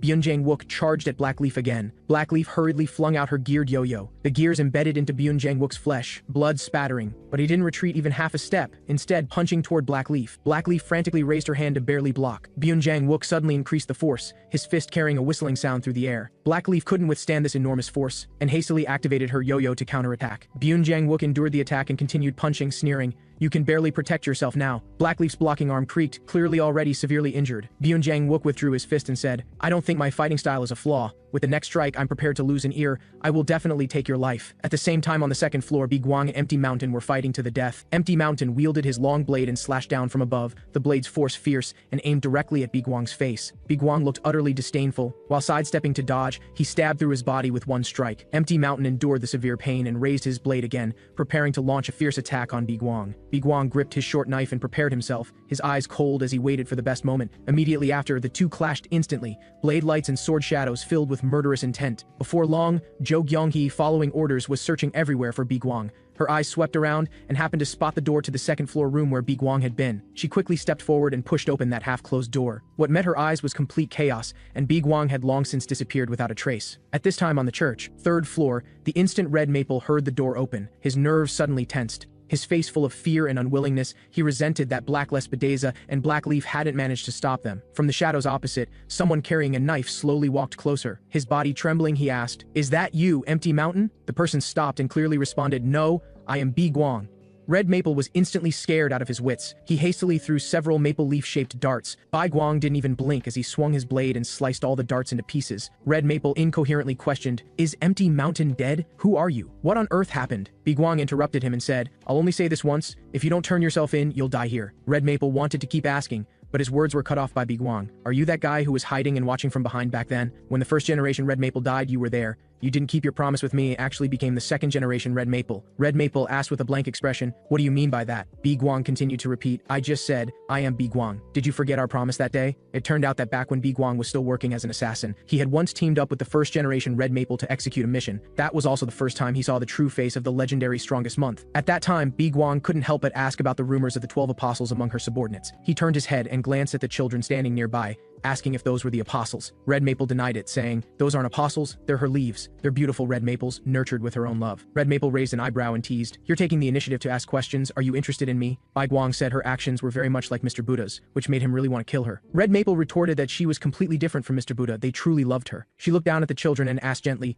"Right, children?" The children responded in unison, "Yes, Lord Saint." After the two successfully completed this mission, Woo-Gwang's impression of the first generation Red Maple at that time was that this woman was strong. He speculated that the apostles under her command wouldn't be weak either, especially those two children. They would surely become masters in the future, and that girl's talent could even qualify her for the position of a month. At this moment, Red Maple stepped forward and praised him, saying Woo-Gwang was indeed as formidable as the rumors claimed. She invited Woo-Gwang to stay by her side, promising to give him abundant love. Woo-Gwang refused without even thinking, saying that although he didn't understand what love was, he could be certain that what she was doing wasn't love, because those children looked at her with eyes full of fear. Woo-Gwang's gaze was sharp as he asked back, "Does this emotion based on fear count as love?" Red Maple stubbornly insisted, "Fear is also a form of love." She moved closer, inviting Woo-Gwang to feel her love for him. Woo-Gwang immediately retreated, coldly expressing that he really disliked her. Red Maple wasn't discouraged, and said with a smile before leaving, "Wait a few more years and something interesting will happen. You must wait and see." So 3 years later, the first generation Red Maple took advantage of when all the months were out, and led her apostles and subordinates to raid Woo-Gwang Temple. However, Mr. Buddha single-handedly gave everyone who rushed forward a brutal beating. After Mr. Buddha defeated everyone around him, he said, "I didn't expect you would eventually point your blade at me." Red Maple said it was because she didn't want to live a life fearing abandonment anymore. She then ordered her apostles to attack again. Mr. Buddha said disdainfully, "Since you dare to test my strength, then come at me." However, Mr. Buddha's power was truly unfathomable, and all the apostles who rushed forward were decisively killed by him. In the end, no matter how hysterically Red Maple screamed, ordering the remaining apostles to attack him, no one dared to take another step forward. At this moment, Mr. Buddha's cold voice rang out, "Do you dare to attack me yourself? The fear I inflict and yours aren't even on the same level." Thus, this hasty rebellion was declared a failure, and the first generation Red Maple was completely defeated. Seeing that the situation was lost, she fled to Country F with her remaining followers in panic. At the base in Country F, the first-generation Red Maple spent her days deep in frustration, repeatedly agonizing over why she lost to Mr. Buddha. Fragments of past memories continuously assaulted her nerves until she finally completely broke down and screamed. After the hysteria, she finally reached a conclusion. The love she gave was wrong. So from that point on, the first-generation Red Maple began brainwashing her apostles with even deeper layers of fear. Neither the loyal apostles nor the close leaves were spared, and the first victim of this cruel brainwashing was the second-generation Red Maple at that time. Afterward, Red Maple held him tightly in her arms and suddenly asked softly, "Do you know why I want to become a god? Because a god will never be abandoned by anyone. When people face hardship, the only one they can ultimately rely on is always God." The second-generation Red Maple said timidly in her embrace, "Will I eventually be abandoned by you?" Red Maple gently stroked his head and said, "Don't worry, I will absolutely never abandon you."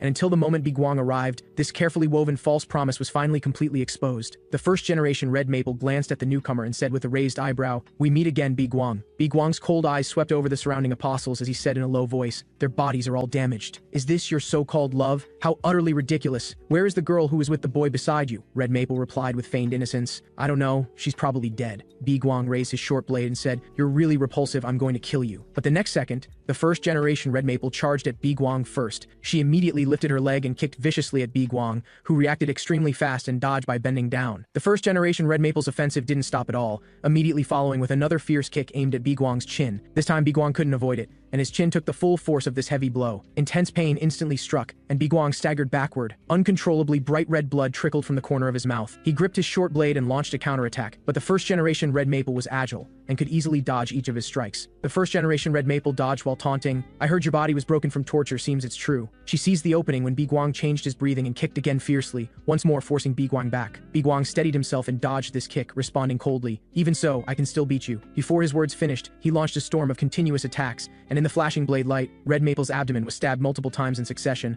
blood instantly gushing out. Red Maple endured the severe pain in her abdomen and said, "I should count as a formidable opponent for you." Woo-Gwang said, "I've broken your joints. You'll probably have a hard time fully recovering from now on." She gasped heavily and persuaded, "Help me, and the outcome of the war might be different. Aren't you also very dissatisfied with Mr. Buddha in your heart?" Woo-Gwang said, "He promised me that after finishing the mission he'd let me return to a normal life." Red Maple reacted as if she'd heard the biggest joke, firmly asserting he absolutely couldn't survive as an ordinary person. Red Maple then pursued, "At your peak you could have completely opposed Mr. Buddha. Could it be because of that woman? Mr. Buddha holds that woman as leverage, that's why you don't dare rebel easily." Red Maple reached out her hand trying to win over Woo-Gwang, saying, "It's not too late now, if we join forces." Before she could finish her words, Woo-Gwang's short blade had already ruthlessly pierced through her heart. Woo-Gwang looked at the slowly falling Red Maple and replied coldly, "You're no different from Mr. Buddha." The second-generation Red Maple saw this scene and rushed over like a madman, shouting, "Lord Saint!" He threw himself beside Red Maple, tearfully questioning her, "Didn't you say you would absolutely never abandon me?" The first-generation Red Maple looked at him, used her last bit of strength to utter the words, "I'm sorry," then completely lost all breath. The second-generation Red Maple's hatred instantly erupted, and with red eyes he rushed at Woo-Gwang to take revenge, but was mercilessly punched and sent flying by Woo-Gwang. The second-generation Red Maple flew several meters away, crashed heavily to the ground, and couldn't get up for a long time. Woo-Gwang looked at him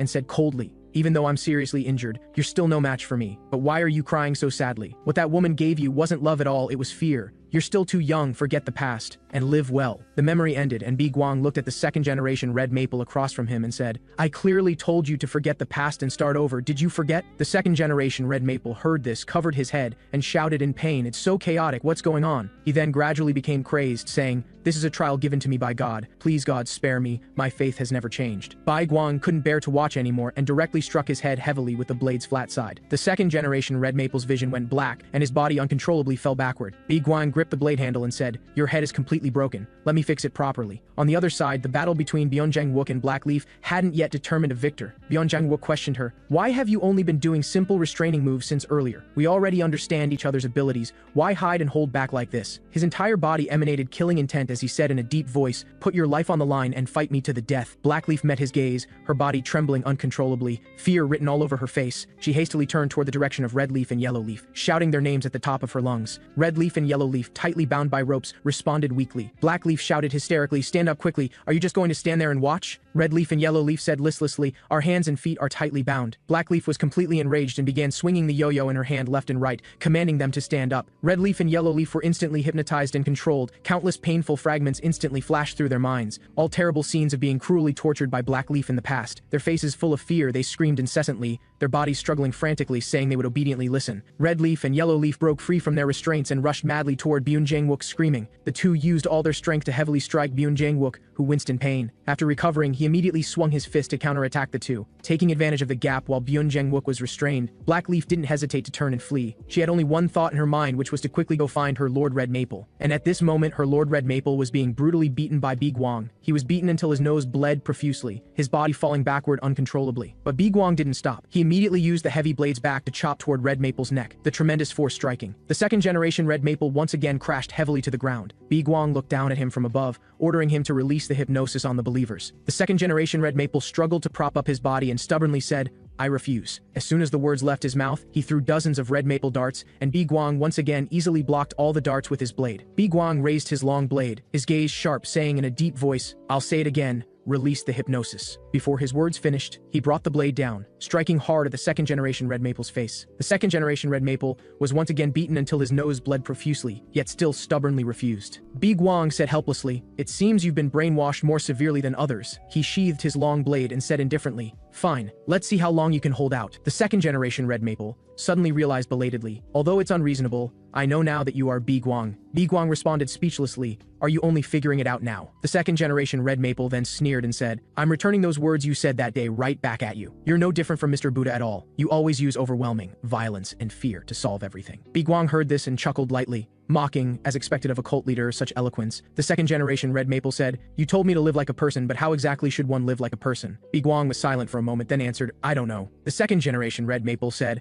"I don't know either. All I've learned in this life are these things. All I learned from that lord were these things. I only learned that doing this would earn others' love." Woo-Gwang heard these words and fell into memories, remembering he had once asked the first-generation Woo-Gwang this question. At that time, the first-generation Woo-Gwang just said indifferently, "There's no correct answer to this question, because the life each person envisions is different. So-called life is a story with yourself as the protagonist. Everyone's story is different, but the ending is ultimately death. As long as you look back on your life before death without regret, you lived happily." At that time, the young Woo-Gwang asked softly, "So it's okay to just live life casually?" The first-generation Woo-Gwang said with a smile, "Of course it's okay, as long as you're happy. But there's one thing you absolutely must not do, and that is you absolutely cannot harm other people's lives." At that time, Woo-Gwang's tone was low as he said, "Then I can never live as an ordinary person in this life." After accepting Mr. Buddha's training, he became increasingly afraid he would become like him. The first-generation Woo-Gwang heard this and chuckled lightly. He reached up and gently patted his head, saying in a gentle tone, "Don't worry, you won't become like him." Then he restrained the smile on his face and said, "Being like Mr. Buddha isn't a bad thing, it means you've become stronger." At that time, Woo-Gwang asked cautiously, "Is it okay if I hurt others like he does?" The first-generation Woo-Gwang nodded without hesitation and said in a deep voice, "Yes, you'll eventually kill certain people. This is a fate you cannot avoid, and a hurdle you must grit your teeth and cross. Just keep killing like that. Slowly get used to that feeling of holding life and death in your hands. Over time, the emotions in your heart will also become more and more numb. At that point, reflect carefully on our conversation today. Remember, don't inflict unwarranted fear on others just for personal gain. What you should really do is use the power of fear appropriately to protect those you cherish." His thoughts returned, and the current Woo-Gwang said softly, "That's how I learned to use fear." The second-generation Red Maple looked at him with a complex expression and asked, "So did you really live by that belief?" Woo-Gwang was silent for a moment before saying, "I tried." The second-generation Red Maple suddenly reacted and couldn't help but laugh, saying, "So it was that woman. Because of you, no one dared to touch her, but in the end you died once and Phoenix died completely too. Anyway, in the end, one ultimately cannot defy that master of ultimate fear control." Woo-Gwang heard this and said, "Although I died for defying that guy, I don't regret it at all." Woo-Gwang stared at the second-generation Red Maple and asked back, "What about you? Did you live honorably?" The second-generation Red Maple scoffed, then answered,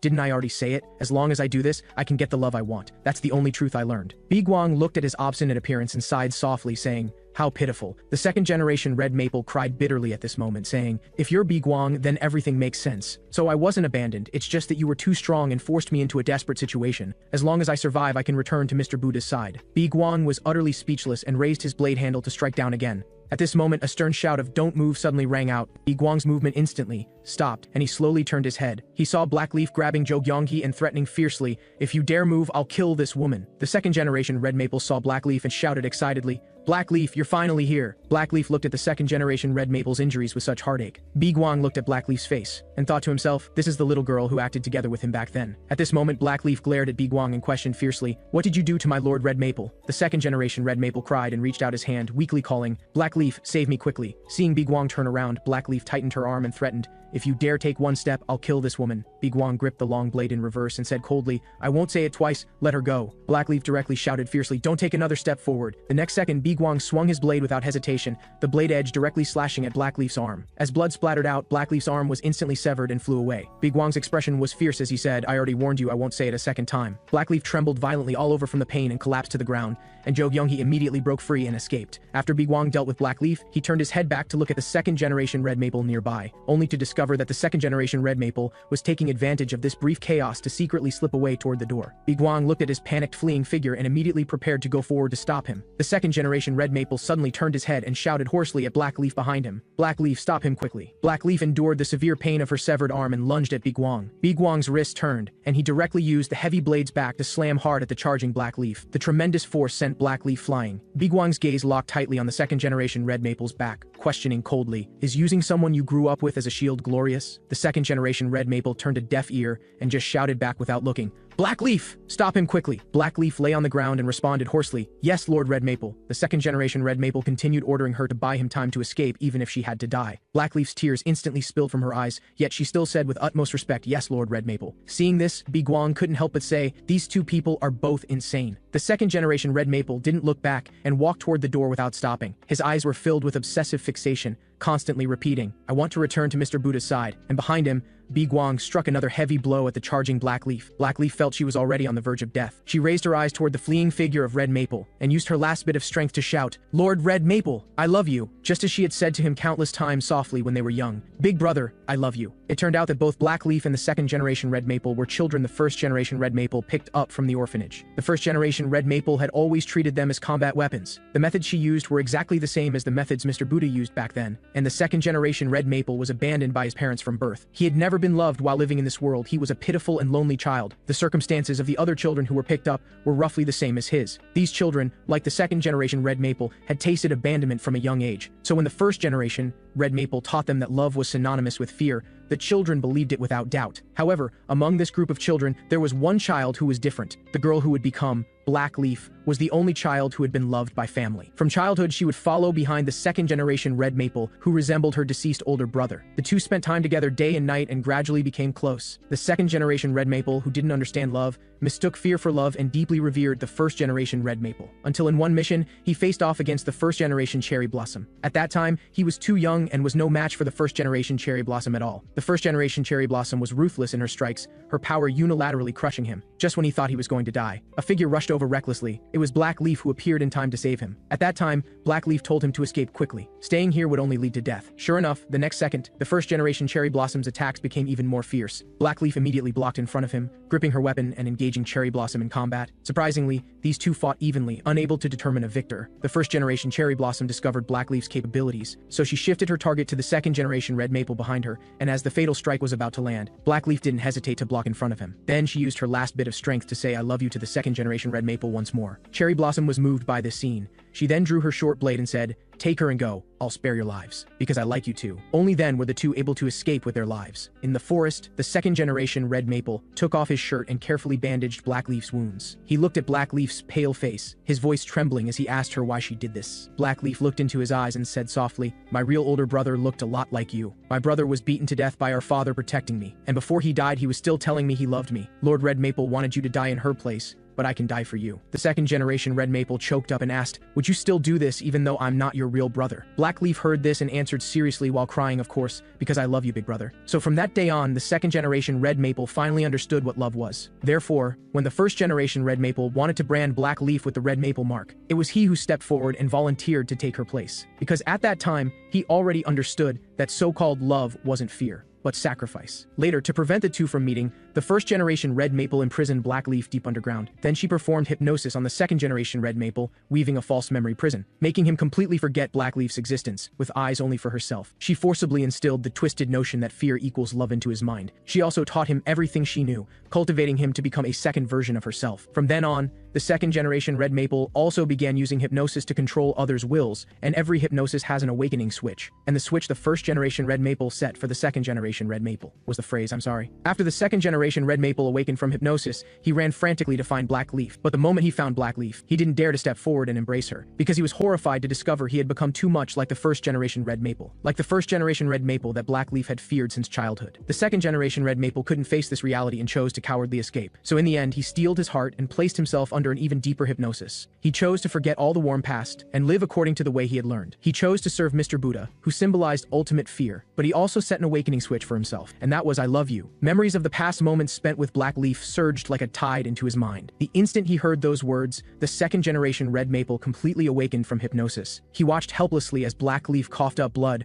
her body falling backward powerlessly. At this moment, he no longer ran away and rushed toward Woo-Gwang's direction like a madman. Woo-Gwang's eyes flashed. He clenched his fist and directly sent him flying with a heavy blow. Woo-Gwang raised an eyebrow and questioned coldly, "Are you changing your mind now to attack me together with her?" The second generation Red Maple didn't speak, but rushed at Woo-Gwang again. Seeing this, Woo-Gwang lifted his leg again, another heavy kick sending him tumbling. Woo-Gwang looked at his disheveled appearance and said disdainfully, "With attacks like yours." Before Woo-Gwang could finish his words, he was stunned by the scene before him. Because the second generation Red Maple was crying from the bottom of his heart. He rushed at Woo-Gwang again, but when he got close, he suddenly swerved around him. The second generation Red Maple rushed to Black Leaf's side and carefully took her into his arms. Woo-Gwang watched this reverse scene and couldn't help but say awkwardly, "So you weren't trying to attack me?" The second generation Red Maple held Black Leaf, whose breath was faint. His voice choked with emotion as he said, "I remember everything now. I've always stubbornly believed that Red Maple was the most beautiful existence in the world. I once thought that fear dyed red like maple leaves was the most ultimate beauty in the world, and blood splattering everywhere like maple leaves was so beautiful it was mesmerizing. But that's not the case. I was just forced to think it was beautiful. What's truly beautiful like maple leaves isn't the chilling fear and blood. It's you. It's that faint blush that rises on your cheeks. It's you, unique and irreplaceable. I love you too." Then he requested that Woo-Gwang let him release the hypnosis and turn himself in. But he had only one condition: they must spare Black Leaf. With these words, Operation Sweep the Fallen Leaves was officially declared complete. Jang-wook hurried over and couldn't help but praise Woo-Gwang for being amazing, actually being able to convince this madman to voluntarily turn himself in. Jang-wook clapped while saying, "How did you do it? You're really smart." Woo-Gwang said, "I just kept beating him." At this moment, noticing Woo-Gwang's injury, he asked with concern how his face got injured. Was it a wound caused by that cult leader? Woo-Gwang shook his head and answered in a deep voice, "No, it was caused by a very strong person."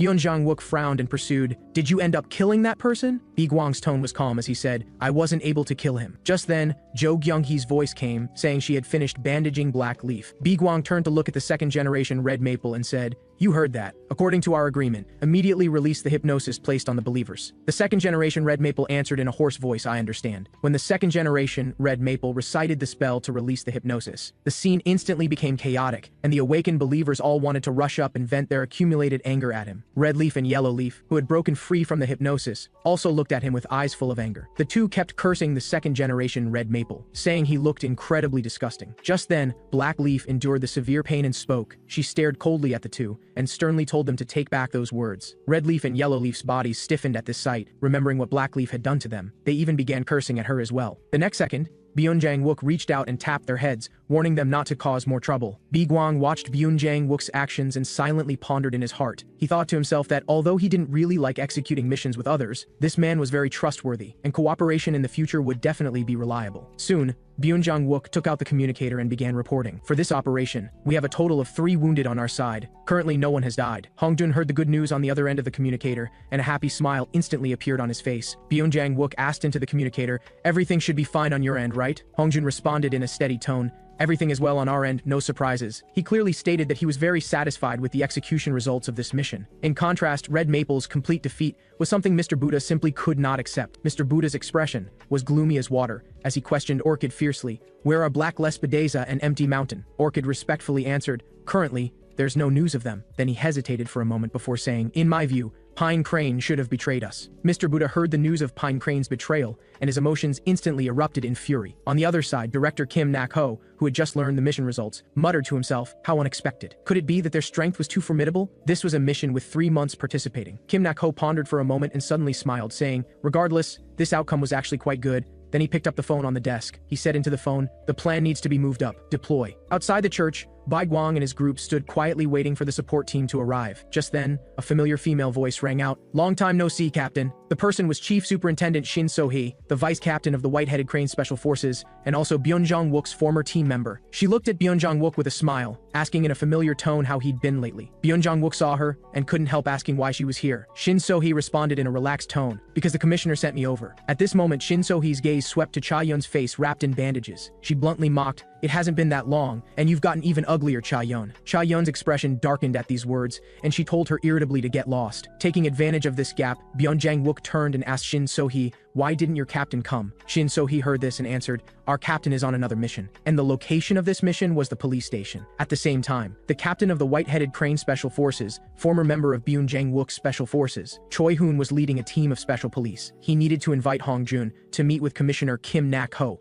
Shin So-hee continued saying, "Following Director Kim Nak-ho's instructions, we'll handle the follow-up work, so you can withdraw now." Upon hearing this, Woo-Gwang refused without hesitation. He said in a firm tone, "We were the ones who caught them. You're clearly trying to steal our credit." The second-generation Red Maple standing beside also expressed that they wanted to go with Woo-Gwang and his team. After hearing this, Shin So-hee mocked, "Is this something you can decide on your own? This is an order personally issued by the commissioner. It's not up for your debate." As both sides remained at a standoff, Byung Jang-wook said, "Since it's an order, we as subordinates can only follow the arrangement." Woo-Gwang fell silent for a moment, stopped arguing, and accepted this arrangement by default. The group packed up their things and soon left on a prepared boat. On the boat, Byung Jang-wook asked Kim Ah-young if she really found nothing in the maple forest. Upon hearing this, Kim Ah-young recalled, saying she followed the blood trail all the way into a forest, but the blood suddenly disappeared midway. She couldn't find anything. Hearing this, Woo-Gwang bluntly criticized her for being a useless woman. Woo-Gwang felt irritated and thought to himself, that mysterious woman he ran into earlier was really troublesome. Plus Black Lespedeza, who escaped by sheer luck, everything was making him frustrated. At this moment, the Black Lespedeza who was troubling Woo-Gwang was hiding in a maple tree, secretly feeling fortunate that he managed to keep his life. Meanwhile, the situation at the church had already taken a sudden turn. Shin So-hee wasted no time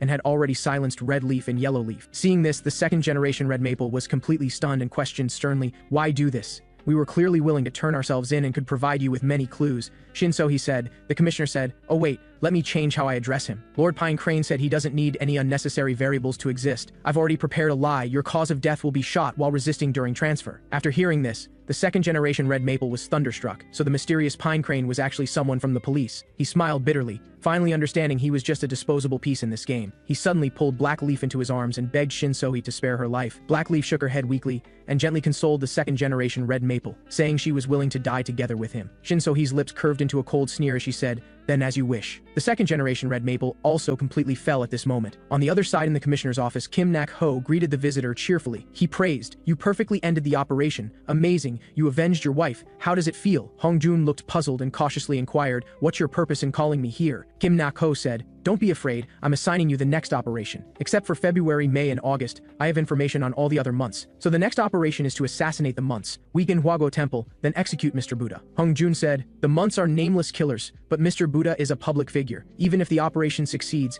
it will definitely cause huge waves." Hearing this, Kim Nak-ho smiled mysteriously, saying he had already planned everything thoroughly. The premise was that Hong Jun accepts the operation. He conveniently threw out the excuse of cooperation, proposing Kim Kyung-soo's squad, Byung Jang-wook's special forces, and White-Headed Crane join hands. By then they would definitely catch all the months in one fell swoop. After all, the war between the police representing the Rose of Sharon and Hwago Temple would definitely be very interesting. Meanwhile at Hwago Temple, Mr. Buddha was convening a meeting with all the moons. Mr. Buddha told everyone in a cold tone that Red Maple had lost the siege he meticulously planned. Hearing this news, the months were instantly in an uproar. They asked in disbelief, didn't that mission have January Pine Crane, April Black Lespedeza, and August Empty Mountain participating? Mr. Buddha's eyes were as dark as water, as he clearly announced word by word that January Pine Crane had betrayed them. As his words fell, everyone in the council hall fell into shock again. Cherry Blossom pressed on, "Are Black Lespedeza and Empty Mountain who participated in the mission both dead?" Orchid immediately stepped forward and explained in a deep voice that this mission had other mysteries from the very beginning. The original plan was to lure Hong Jun's squad to the Maple Leaf stronghold, first dispersing their forces, then have Pine Crane personally take action to completely finish off Hong Jun. But from a certain moment on, they completely lost contact with Pine Crane. Combined with the testimony of Empty Mountain who came back alive, this matter was sufficiently verified. All signs indicated that Pine Crane had indeed betrayed them. Mr. Buddha looked at everyone's shocked expressions and slowly revealed Pine Crane's true identity as Police Commissioner Kim Nak-ho. This news exploded like thunder. The months in the council hall completely fell into uproar. Mr. Buddha announced announced with a grave expression that Pine Crane's betrayal this time was very tricky. He ordered in a serious tone that everyone must prepare fully in advance. On the other side,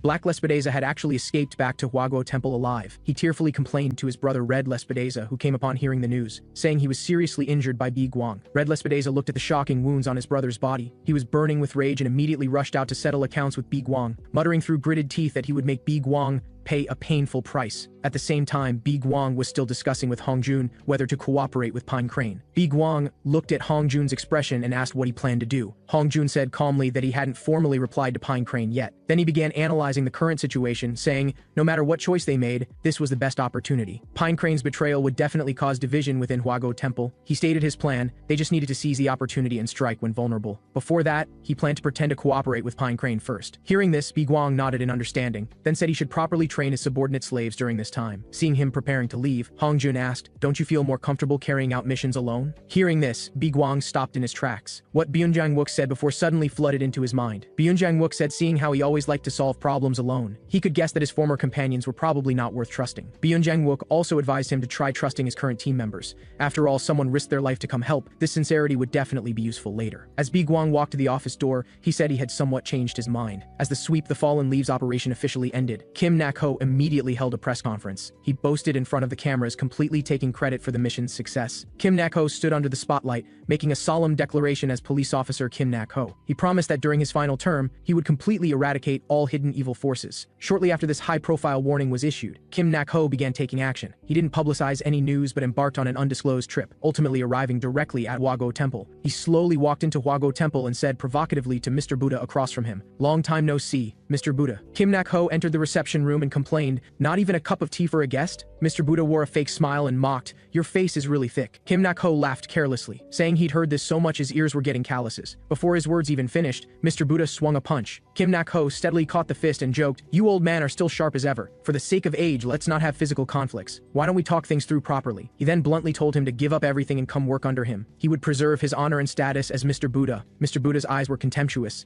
saying Kim Nak-ho was just a card that would be discarded, yet dared to challenge him. Kim Nak-ho shrugged indifferently, admitting he came here not expecting Mr. Buddha to listen to advice. He actually just simply wanted to see his expression, wanted to see his painful expression of losing 5 months in a short time. Mr. Buddha was expressionless, saying in an indifferent tone those people were just cards that could be replaced anytime. Kim Nak-ho then said he was more curious about what expression Mr. Buddha would have after this struggle ended. Mr. Buddha said, "In a little while I could help you realize your dream. Why did you make such a choice?" Kim Nak-ho said, "I don't want to be a card manipulated by others. I prefer being the person who controls the overall situation." Kim Nak-ho immediately stood up, saying he came here to formally declare war on him, then turned and left. Looking at his departing back, Mr. Buddha was instantly so angry his whole body trembled. On the other side, Woo-Gwang was crazily beating the defenseless Jo Gyung-hee. He kicked Jo Gyung-hee hard, sending him flying, then turned and attacked Lee Song-yeon beside him. Lee Song-yeon gritted his teeth trying to resist, but Woo-Gwang's movements were lightning fast. His knee directly and viciously hit Lee Song-yeon's abdomen. Just then, Hwang Hee-jun seized the opportunity to rush over, clenching his fists and swinging at Woo-Gwang. Woo-Gwang backhanded a knife strike, viciously chopping at Hwang Hee-jun's neck. In just moments, all three collapsed on the ground, losing their ability to resist. Woo-Gwang looked at the three people on the ground and fell into thought. The image of fighting with Empty Mountain surfaced in his mind. Empty Mountain was indeed formidable. Fortunately, he was also strong and could easily block his attacks, then backhandedly sent him flying. Woo-Gwang looked at Empty Mountain across from him and said, "You didn't use your true strength? Are you looking down on me?" Empty Mountain didn't speak, just silently handed Woo-Gwang his own sword. His eyes were calm, indicating Woo-Gwang should feel free to use it, no need to be polite. Woo-Gwang felt insulted, convinced the other was mocking him for not being able to beat him, so he snatched the sword Empty Mountain handed over. He was burning with rage, gripping the sword and viciously slashing at Empty Mountain. However, like Black Lespedeza, he also ran away. Before leaving, Empty Mountain said now wasn't the time for them to fight. After saying this, Empty Mountain turned and quickly ran away, disappearing from view. Woo-Gwang cursed to himself, what an annoying guy who ruined his mood. He calmed his emotions and thought differently. At least things were progressing smoothly step by step. Next time they fought, he would definitely make him pay the price. Just then, a voice suddenly came from the beam. Red Lespedeza crouched on the beam saying, "I've been observing your movements this whole time. Your movements are really too similar to that guy's." Woo-Gwang said coldly, "You came looking for me. Do you want to become disabled like your brother?" Red Lespedeza chuckled and jumped down from the beam, saying, "September Chrysanthemum looked at my brother's wounds and said they looked too much like ones cut by Woo-Gwang, like willow leaves." Woo-Gwang said, "Is Black Lespedeza dead?" Red Lespedeza said, "Still alive." Hearing this, Woo-Gwang was speechless. His life force was really tenacious. Red Lespedeza asked, "Who exactly are you?" Woo-Gwang's eyes were calm as he said clearly word by word, "I am Woo-Gwang." Red Lespedeza couldn't help but mock, "You're really talking nonsense, look at yourself." Woo-Gwang directly provoked, "Then come verify it yourself." So the next second, Red Lespedeza directly jumped out. He raised his leg with fierce momentum and kicked viciously at Woo-Gwang, who easily dodged. But Red Lespedeza's offensive didn't stop, immediately followed by several more kicks. His attack rhythm switched rapidly, each kick carrying force. Woo-Gwang reacted quickly, raising his hands to block, but was still forced back several steps by the powerful force. Woo-Gwang steadied himself and sighed lightly, saying, "Like Empty Mountain, you're also like this. What are you doing now? Why aren't you using your full strength? Logically, you should have become stronger than back then. Could it be you're also looking down on me?" Red Lespedeza said. "Before coming here to find you, I talked with Empty Mountain. He threatened me, saying if I killed you, he would kill both me and my brother. Unexpectedly, in his view, what my brother couldn't do, I could do." Hearing this, Woo-Gwang said, "So you fear Empty Mountain? That's why you're fighting me this way? But that Empty Mountain guy is right. Black Lespedeza has no talent. He's completely unqualified to be a month." Red Lespedeza said,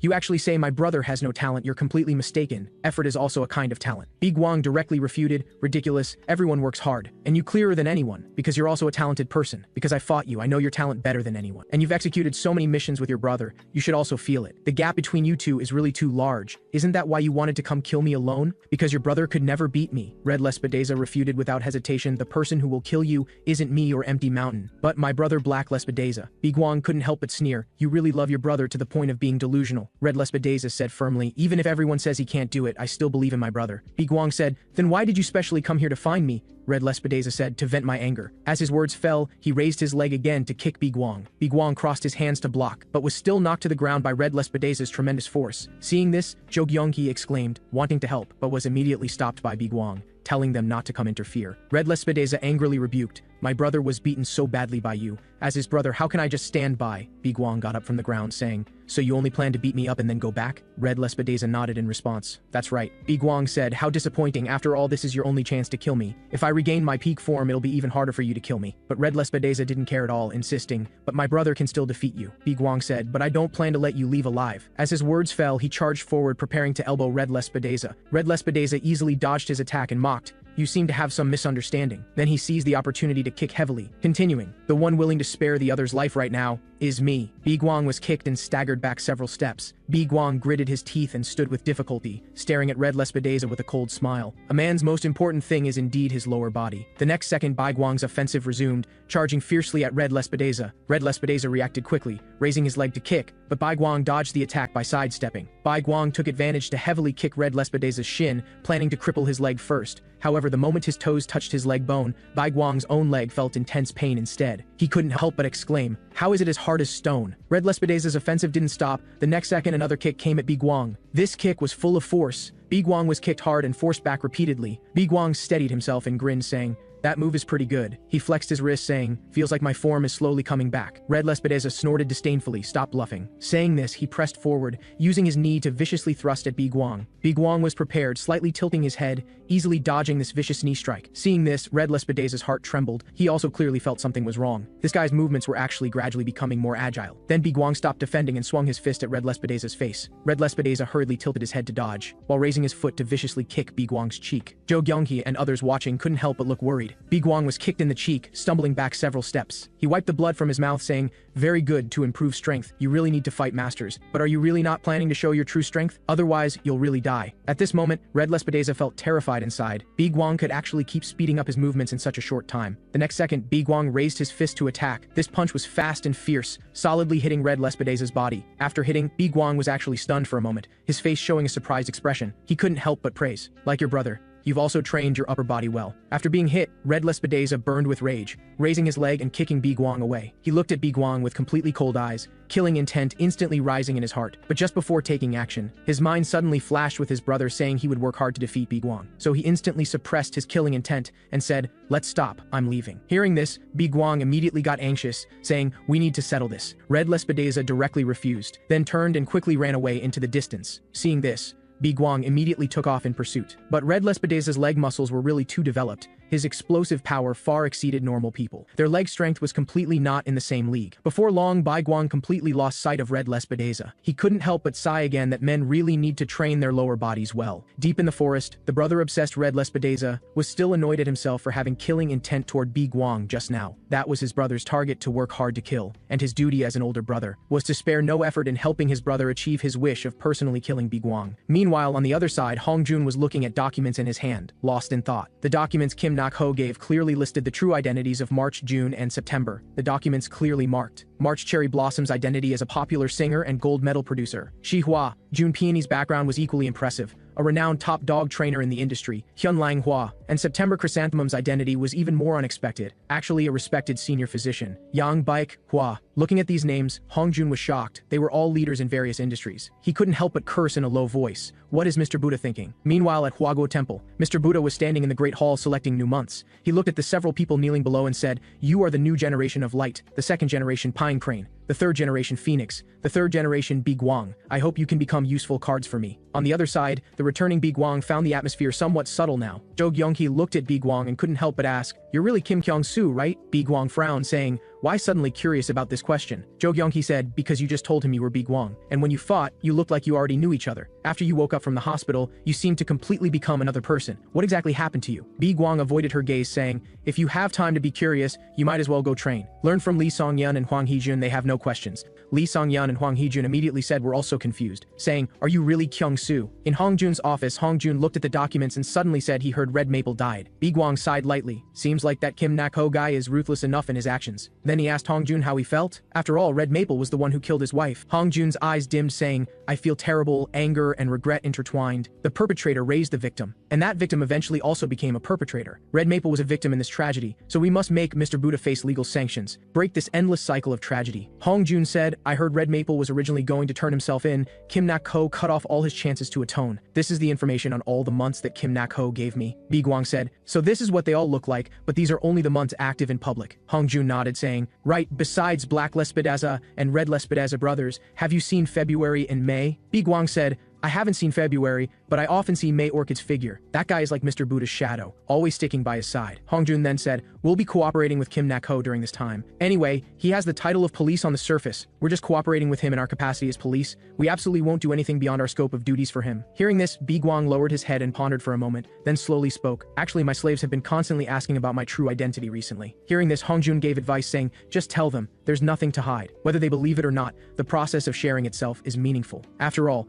interpersonal relationships need to be built up slowly like this." After hearing Hong Jun's words, Woo-Gwang immediately had a clear decision in his heart. He then told his slaves everything about his entanglements with Woo-Gwang Temple. But after hearing his account, this group's reactions were surprisingly consistent. Not one person was willing to believe. They all thought something was wrong with his brain. They immediately swarmed around him, advising him to go to the hospital to get his brain checked again. They insisted this was a sequela from Woo-Gwang's previous injury. Woo-Gwang looked at the chaotic scene before him and was too lazy to explain further. Anyway, before long, this group would probably be too tired to think about such things. Sure enough, before long, their training nightmare officially began. Byun Jang-wook led his special team imposingly straight to the training ground. Woo-Gwang looked at everyone, saying, "Before the next mission, everyone must pair up with Special Forces members for training. The entire training process must strictly follow actual combat standards. If anyone dares to slack off even slightly, there will be hell to pay." The training list was quickly determined. Park Jong-ho versus Lee Song-yeon, Choi Sang-ho versus Hwang Hee-jun, Cha Yeon and Kim Ah-young would team up to face Jo Gyung-hee, and Woo-Gwang's opponent was Special Forces Captain Byun Jang-wook. Byun Jang-wook looked at Woo-Gwang somewhat anxiously, asking, "Training like actual combat should be fine, right?" Woo-Gwang said flatly, "I have no problems. I've deeply realized the importance of actual combat recently." Byun Jang-wook quickly said, "No, I'm asking if I'll be okay. I don't want to become blind." Hearing this, Woo-Gwang said he would try his best not to attack his other eye. Woo-Gwang's team members heard this and couldn't help but beg. Could they also show them some mercy?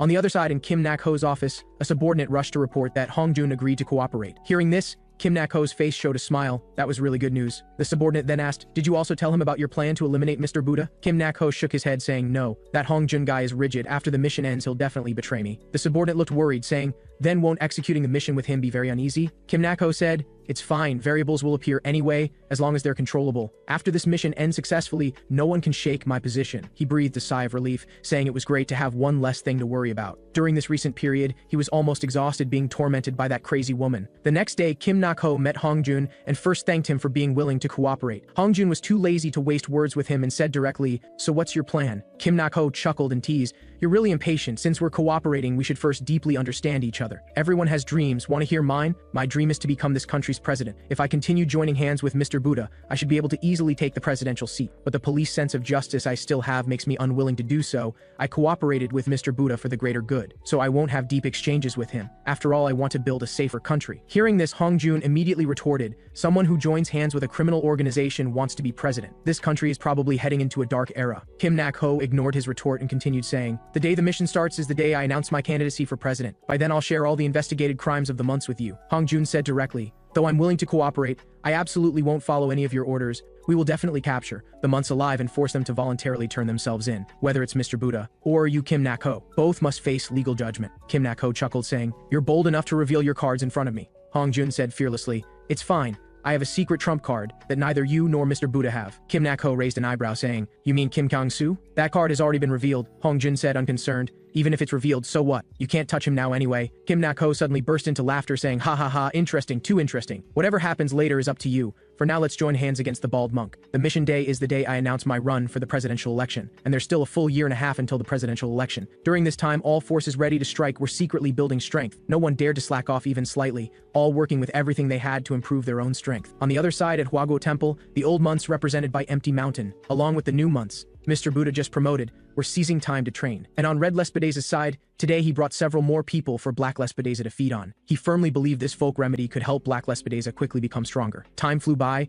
and 6 months quietly slipped away. Kim Nak-ho sat in his office, his eyes sharp, saying, the time has come. Go prepare the press conference, it's time to start a new chapter. The subordinate looked worried and dissuaded, your approval rating is rising too early, running will easily attract concentrated attacks. Kim Nak-ho said unconcerned, it's fine, all of this is within my expectations. As long as I eliminate Woo-Gwang Temple, my presidential seat is basically secured. Nothing attracts national attention more than sweeping away a criminal organization. Now let's create a new future together. At the press conference under the spotlight, Kim Nak-ho delivered his campaign speech, saying he had been police commissioner for 5.5 years. Looking at all previous holders, no police commissioner could be like him, about to complete a third full term. Over the past years, he had already swept away many criminal organizations. Therefore, he promised that during his final term, he would sweep away a certain hidden criminal organization, and had full confidence in completing this sweeping operation. As his words fell, Kim Nak-ho officially announced he was simultaneously running in this presidential election. Hong Jun watched the live broadcast and muttered to himself, the war is about to begin. Mr. Buddha watched the video of Kim Nak-ho, even more angered to the point of trembling all over. He suppressed his rage and called Orchid in a deep voice, immediately issuing a death order for all months to prepare for battle at any time.